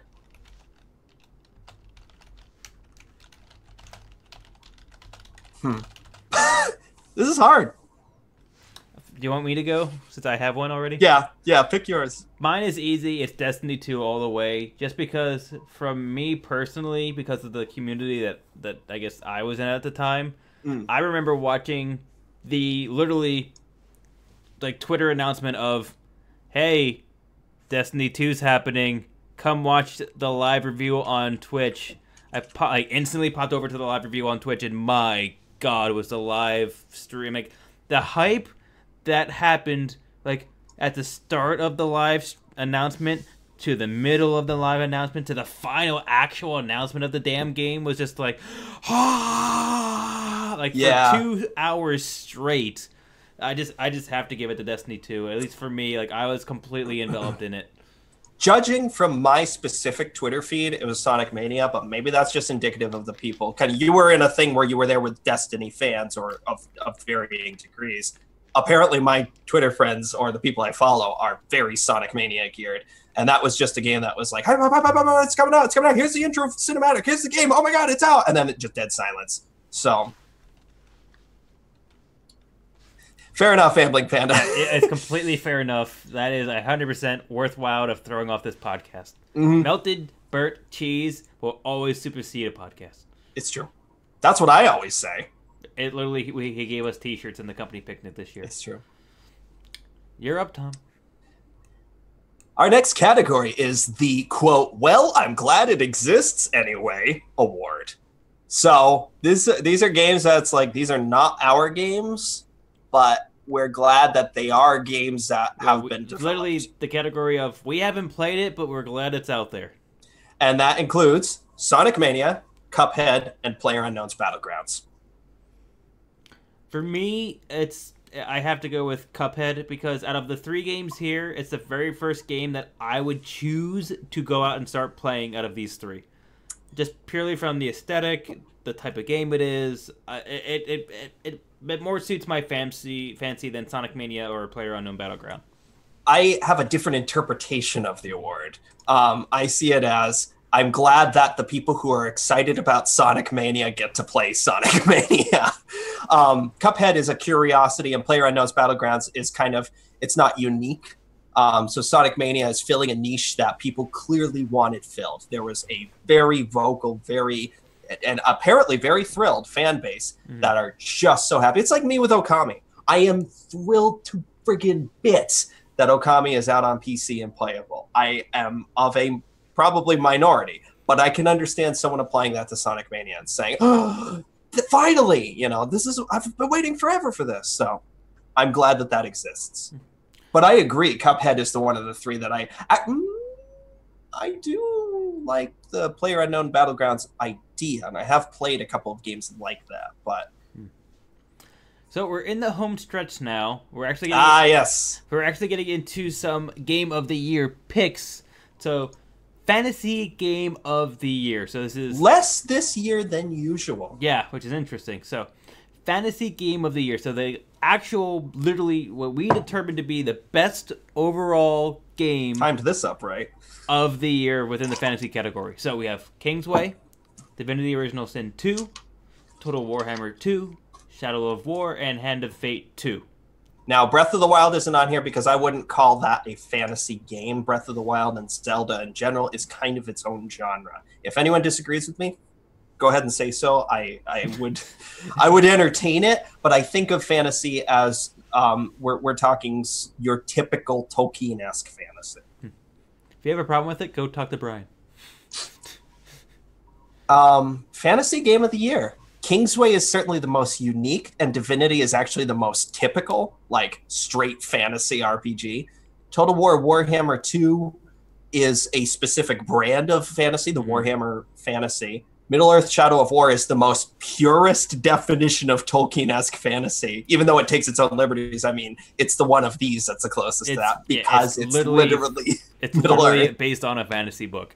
And Hand of Fate 2 is cool because it's taking fantasy stuff mixed with card game presentation. The one that I have played is Kingsway. But Divinity Original Sin 2 has shown up on a lot of people's Game of the Year lists. So there's got to be something there. Is that your pick, or is... That's my pick. Oh, I was just like, you just said it so like, meh. Like, there's got to be something there, so I'll give it to it on principle. See, because I don't know, I'm the type of person, I'm so analytical that I take Game of the Year extremely seriously, in the sense of, what do I think, regardless of my own opinion, what do I think is just the best possible overall game in terms of... I would say Divinity for me, exactly, on that definition. Storyline, graphics, gameplay, controls, everything. It seems like the part of the reason why I'm not ready to play Divinity, because it's a game that's up my alley, is that it's overwhelming. It's not a game I'm ready to devote the time and mental resources. And I'm usually the type of person that doesn't dive into a game like Divinity, but I enjoyed the amount that I've played. It's just that it's literally, you need to devote your life to this game. And I'm happy to be doing that right now with Okami. So, but with all that being said, I have to also give it to Divinity Original Sin because I have played it, and for me, out of this list, and in terms of just being a fantasy game where you can be the person you want to be in a fantasy game, it just has to be Divinity Original Sin. It's a completely compelling story. It's open-ended in the way fantasy games can only be. It's kind of like, if D&D got played out in a game, and it's a game that just lets you live a fantasy life in the way that you want to live it in a certain way. Kingsway is, once again, it's kind of like a very niche fantasy adventure. I mean, it's unique in its way that it does it, but is it really a extremely epic tale? I mean, Warhammer 2 is nowhere near best game of the year. For fantasy anyway. Shadow of War, I think there's a lot of pitfalls in it, but it is true fantasy. There's also a lot of pitfalls and I fucked that up. There's also a lot of pitfalls and pitfalls. I was going to say a lot of pitfalls in Animal Crossing, but it's not in Pocket Camp. And then Hand of Fate 2 is it's fun because it's a design your own fantasy adventure. But I have tabletop fantasy. I have to give it to Divinity Original Sin. All right. And now this one, there are substantially more. This was a big year for science fiction. Big year. Sci-fi Game of the Year. The nominees: Nier Automata, Mass Effect Andromeda, Dawn of War 3, Everspace, Prey, Endless Space 2, Starpoint Gemini Warlords, The Surge, Tacoma, Heat Signature, Destiny 2, and Star Wars Battlefront the Second. For me, this is a hard list because I almost narrow it down to a game that I played and a game I haven't played. And I don't know if what I hear about the game that I haven't played is enough to put it over the game that I've played. You know what I'm saying? Well, I did pick Divinity for the last one. So for me, just seeing this list completely at first glance, it's between Destiny 2 and Nier. Because I already shared my opinions about Andromeda. Dawn of War 3 was a pile of crap in a handbasket. Oh my god. Everspace, it's great, but is it? It's a roguelike. It's like Kingsway. It's a roguelike. It does something extremely gorgeous and in a very pleasurable setting, but it's not unique and it's not anything. Prey. I put Heat Signature in the same category. Yeah, I mean, Prey is definitely a good game, but it's, for me personally, I just don't think. I mean, it's definitely a sci-fi game. I just think I feel like I could do a little bit more. Endless Space 2, it's it's a 4X game. How sci-fi can it really be? Gemini Warlords, Surge is it's a really crappy version of Dark Souls mashed with Metroid. Tacoma I haven't played. Heat Signature is a lot of fun, a great actual sci-fi game, but it's not like an epic sci-fi game of the year kind of game. It's a game that I would tell people to go out and buy, but it's not a game that I would put up for an award, of this caliber, I should say, as much of a caliber as our awards can be. So, Star Wars Battlefront 2, don't even get me started. So it really comes down to Nier and Destiny.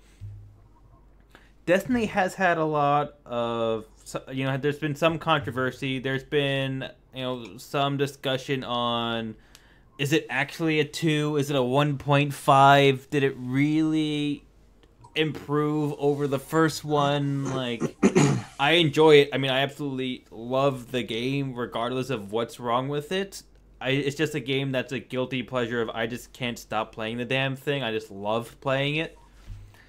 But it's just like, but I've heard, like, I haven't met anyone yet that's played Nier and it's had a bad thing to say about it. I've know a bunch of people that have played Destiny and just don't like it. And also they love Destiny 1, so it's kind of like there has to be something there. So I'm actually going to go with the surprise and actually say Nier Automata for my sci-fi game of the year. Oh, me? It's on you now. Mass Effect Andromeda. What? I mean, I will hold it is your award. I will hold my tongue. Mass Effect Andromeda is the most sci-fi feeling game that I played this year. Destiny 2 is a good shooty bang game, but it didn't feel like, whoa, science fiction. Mass Effect Andromeda wasn't weird enough for me. I like my sci-fi weird.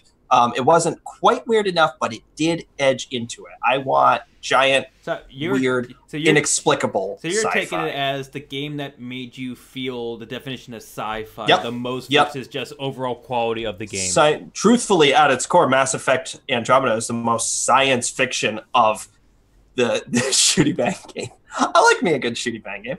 I guess in terms of I like Mass Effect Andromeda feels true to science fiction, especially when you're standing in Ryder's chambers and you got that big window and you're looking over the surface of a distant planet and you've got the music kind of thumping in the background and you're thinking about the mission that you just went on, mission you might go on, thinking about these alien companions on their ship. It is like picture perfect science fiction for my definition of it. Yeah. Yeah, because that's definitely very... You look like you're rolling something over in your head. Well, because, I guess... Because once again, I'm not going to change my definition of what I think a game of the year is, but I can see where you're coming. Nier Automata is science fiction. It's very much science fiction, too. Yeah. But in terms of... I was just going to say what's like the sci-fi-iest versus sci-fi game of the year, because I think game of the year means that's overall best quality game. But if we said the most sci-fi out of this list... Like you said, I feel like Mass Effect would have to just be Stranger to really get it, for me, at least. I like my science fiction with a big dose of what the hell is that? Because... Yep. Yeah, I'm the same. You're traveling to a distant galaxy, why does everything look like me? Like... Right. I wanted to... The one kind of disappointment I had with... And it's just a disappointment of my own expectations, is that I wanted to land on a planet in Andromeda and see, like, wow, let's just, stop and catch our breath here. I'm going to lean against this giant pink log, and then the log starts moving, and oh my god, it's a giant dinosaur creature. I'm still waiting for the video game that does that. Like, this thing is unfathomably large, and I'm going to go insane just by looking at it. But Andromeda gets close to that. Mm-hmm. So that's my sci-fi game of the year. Okay, did you do that? I did that. You did do that one. Yep. Okay. So we kind of have a little right in one here, which is we're going to be doing... Right? Yeah. So. Oh, no. Okay, I thought you were looking at me. Yeah. What? Yeah, sorry. Right, wait, what? Okay, skip it. Skip the little one. Okay, so we're just going to skip that one. So basically we're going to do one that's basically a matchup between fantasy and sci-fi. Say it's a sci-fantasy game. But yeah, we basically are covered all the games anyway. We just covered it, yeah. So now the big one, the almighty game of the year. So this is literally, out of all games possible that were released this year, what do we feel? It depends, because what the game that we either feel represented the year the most, or was this overall the best quality game? Last year, I picked a game. I picked No Man's Sky, not because it was my favorite game of the year, not because it was the best developed game of the year, but I felt like it was the most indicative of 2016 as a year in gaming and in general. It's a game that whenever someone mentions it, I will forever think of 2016. I would have given it to Overwatch, but that's a game that I actually correctly kind of assumed I'd still be playing. And so I could say Overwatch is a game of this year, last year, So my criteria for game of the year is it a game that is just absolutely, when someone says it, my brain goes, 2017. Ambling Panda's close. No. Dumpster Fire Simulator 2017. It's pretty close. So, 2017.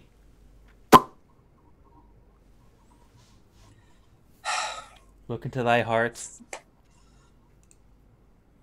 It's got to be Breath of the Wild. I knew it. It's got to be. There. I know it's not technically a PC game, but that's a game that I will forever associate with this year. I thought it was going to be Night in the Woods, and then for a brief period of time, I thought it was going to be Destiny 2.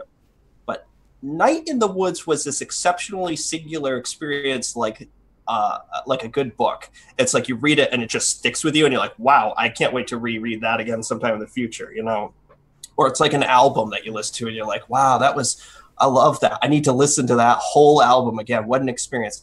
Destiny 2 is kind of like in the Overwatch category for me, where it's like, I'm enjoying it, I'm having a great time with it, but it's not exceptional.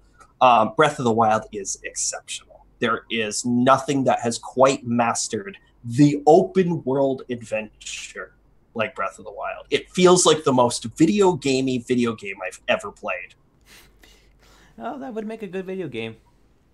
And it's funny because I was talking about this, and last year I actually picked Doom, because last year I was picking what I ultimately thought was the overall best game of that year, in my personal opinion. Now, anyone else's personal opinion on my personal criteria, which is, they did their thing the best. Now, because it came down to Doom and Titanfall 2. Both had, you probably could say, pitfalls, but they both did what they wanted to do extremely well.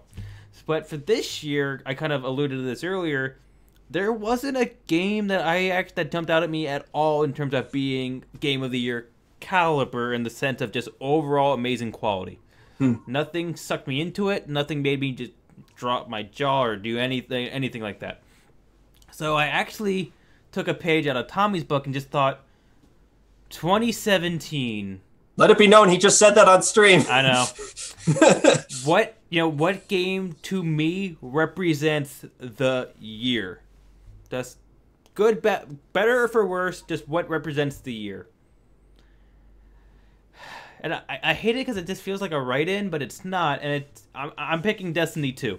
Because I understand exactly why you picked it. I already know. A ton of huge hype, followed by instant controversy, followed by attempt to repair that controversy, followed by just more controversy, but at the same time, you're just chugging along with a smile on your face going, please, God, let the ride end. And thinking about everything we've talked about in the past 2 hours, including Star Wars Battlefront 2, Mass Effect Andromeda, everything. You are completely putting it into a box and calling it Destiny 2. Because I understand that. It sums up everything, Absolutely. But out of all of the chaos and everything that was this year, it had it as well, but at least it was enjoyable at the end. Like, I still will be playing Destiny through 2018, but it just perfectly collectively gathers and represents That's exactly everything. why I picked No Man's Sky last exactly, year. And that's everything you're saying. That's why I had to go this year, because overall there wasn't a game that I thought just completely jumped out at me as this game was so impeccably perfect. Yep. That it just had to be the game of the year. Like, I know tons of people are doing Divinity Original Sin, tons of people are doing PlayerUnknown's Battleground. I've seen a lot. PlayerUnknown's Battlegrounds I can understand for cultural impact. I agree with you there, but it's just like, if you look at the just in terms of games of the year across multiple publications and things like that, there's a lot of Divinity, a lot of PlayerUnknown's Battleground. A lot of Breath of the Wild. Lots of Breath of the Wild. So I mean, it's all over the place. But yeah, I'm not tempted to change my decision, but I am 1,000% in support of everything with your decision and why. It feels very appropriate. The reason I still am very confident with Breath of the Wild is that it's actually it's a game that feels like it's learned a lot from the 30-ish years we've had of video games and just said, hey, you know that thing that sucks? Let's like not do that. It's a remarkable exercise in restraint, which is surprising how open and flexible Breath of the Wild is. There's a lot of stuff where they're like, we could dot this map with collectathon icons, but we won't. We'll leave it if the player wants to. They'll make their own map markers. That's admirable. That's a leap of faith, and it played off. It paid off. You know what game we haven't put on almost any one of these lists? Wolfenstein 2. I mean, which is a very topical game of because this I was year. thinking about when you said it learns a lot from mistakes of video games. It says, oh, we could put a lot of just collectibles and just say we don't. Wolfenstein 2, I mean, just maybe as an honorable mention. No microtransactions, no tacked-on multiplayer. No microtransactions, single storyline, no open world, no loot crates, just pure, this is the story, this is how you're going to experience it, and that's what we want. Like, that, that goes back to a lot of really honorable mention. Yeah, it just goes back to a lot of really great games in the past. I mean, a lot of really great games just had very single focused storylines. And I think, and I love the fact that Okami is reminding me of the value of that. Now, that's a game that's got kind of like hub level caves and forests when you come back to hub level, but it's telling a focused storyline kind of across it. Yes, you revisit things, but not in an obnoxious way. And it's just reminding me of games circa that period of time. I just love the fact that Wolfenstein planted a flag of, guess what, guys? It's a single storyline. That's it. Yep. I appreciate them for doing that, and I hope more games do it because I missed Can someone please stop making open world games? Just please. Because I still love open world games. I'm still very happy too many with of them. I just don't have the time. The open world games are the video game equivalent of that one song you heard that one time on the radio and you go, hey, this song is great. But then you're stuck in the car for 8 hours, and over that 8-hour time, it plays 10 times every hour, and you just go, if it plays one more goddamn time, I'm crashing my car into a telephone pole. Hey, that is open world games because they won't stop. Everyone keeps doing them. Stop. There's other things you can do with games. I don't like unfocused open world games. That's the problem. Every single game on this list that was open world was a shitty open world game. Not one of these games was a good open world game. And I have to say, I didn't play Breath of the Wild, so I can't speak to it, but every game of this year that had the tag open world onto it was terrible. And it sucked. Not one person got open world right this year. This is peak Brian right here. You're allowed. You're allowed. It's the year in review. But this is just that's my point. Like, I've played open world games that I've absolutely enjoyed, and I wish those caliber of open world games would come back. Open world games is just a tag that people slap on this shit so that people buy it because it's like, I'm not gonna buy it. I'm not gonna buy it unless there's open world attached to it. I just please just do something different. I feel like so much hacker for it. And I feel like there was whatever the point is, a convergence point, Event Horizon with Skyrim, where it was like, perfect. It's great. Yeah, it was just about perfect. And then it went, oh no, too much stuff. Ubisoft, why? And it's funny too because we're playing into it. So we both have our two big games of the year. So we're gonna end. I mean, we're gonna do our typical Sandler ending, but I just wanted to say, like, if there's any games in 2018 that you're looking forward to, what are they? But it's funny because out of the peak of my rant, the only game that I'm actually looking forward to, maybe seeing how it goes, I can't even believe I'm saying this, is a BioWare open world game. Anthem! It is! It's the only game that I was looking at what's coming out in 2018, and it's the only game I'm even remotely interested in tracking. It's BioWare's Destiny. I can't believe I'm saying it. It's BioWare and it's open world. Why? Yep. I will never learn. It's because in BioWare we trust. It's the one. Friggin' Ooblets! Thank you. Yes, absolutely. Is that for sure coming out next year? Because I am super hyped for Ooblets. It's a drug. I can't. I will say that this is of course our last podcast of the year. Our first one next year, if we follow in the tradition of this past year, will be our, hey, here are the games that have been so far announced for 2018, and we'll be looking at them. Yeah, so we'll kind of do like, instead of doing yes, both of those. Like instead of doing a year-end review, we're going to be doing a year start preview of just these are the games we know are happening in 2018. What do we think about them? Mm-hmm. Yeah, and it's so weird because it's like it's always weird how ending a year puts a cap on stuff, but it does. I feel like I can think of games and be like, yep, that was 2016 in gaming, and now we'll be saying that was 2017 in gaming. So yeah, it's been an interesting ride of a year within gaming as a whole. But friggin' thank you, guys. Thank you guys who joined us tonight. Thank you guys who join us all the time. Thank you guys who don't make yourselves known but listen to us. We know you're out there. We love you. Thank you for people who have continued to follow us, people who have discovered us. Thank you to people who are here for this crazy ride.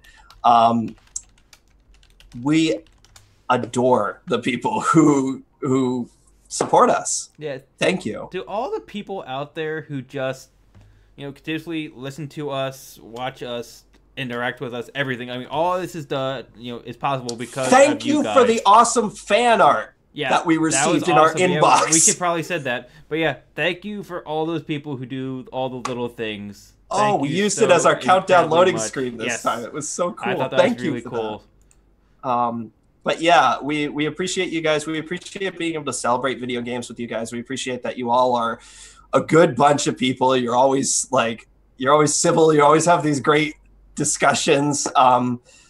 Everyone brings up good points and counterpoints. It's a really nice kind of little mini community that's sort of clustered around this. So I just want to say, over the last, just to cap this off since we're doing this, over the last 12 months, we've had close to 3,200 plays of our podcast, 58 likes, 5 replays, and 94 downloads. That's not counting our videos, our Twitch live streams, or interactions on Twitter, but just alone, we've reached out to at least 3,200 of you wonderful, gorgeous people. Yeah. Probably a lot of repeats, but thank you so very much.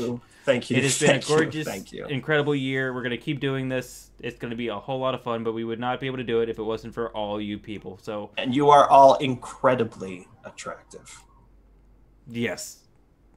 But with that, we have been Addicted to Loot. You can find everything we do and more at our website, which is addictedtoloot.com, where you can get links to our Facebook, YouTube, and our Twitch, where you can join us live, usually on Tuesdays or Wednesdays around 7 or 8 o'clock to watch us basically do a live recording of this podcast. You can get links to our email, which is addictedtoloot@gmail.com. You can just drop us a line, drop us a question, drop us more fan art. Thank you so very much once again.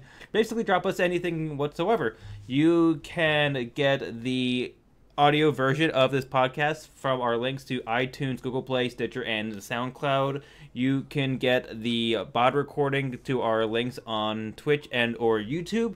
Also, if you like the games we talk about, you can buy them on Green Man Gaming or Humble Bundle. You beat me to it. We also have our partnerships to Green Man Gaming and Humble Bundle. So if you go to addictedtoloot.com, click on either one of our content partnership links that we have, you can both get yourself a great game, support a good cause, and also support the cause of making sure we don't go hungry. Thank you so very much. You can get access to any type of show notes or anything else that we might be having on any one of our podcasts. You can follow our group Twitter, which is @AddictedToLoot. That is the number 2, which is basically we use to put up any type of major updates when our podcasts are going live, when our videos go live, when anything's happening on Facebook or anything else like that.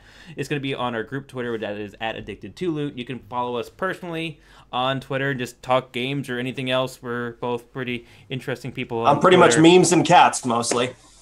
You literally just got like 5,000 followers. So, but I am @ATL_Atomic0, and Tom is @TOMALITY. And as always, we have been Addicted to Loot. This has been the year 2017 in gaming. Whew. And as always, keep it in the wild. Of the wild.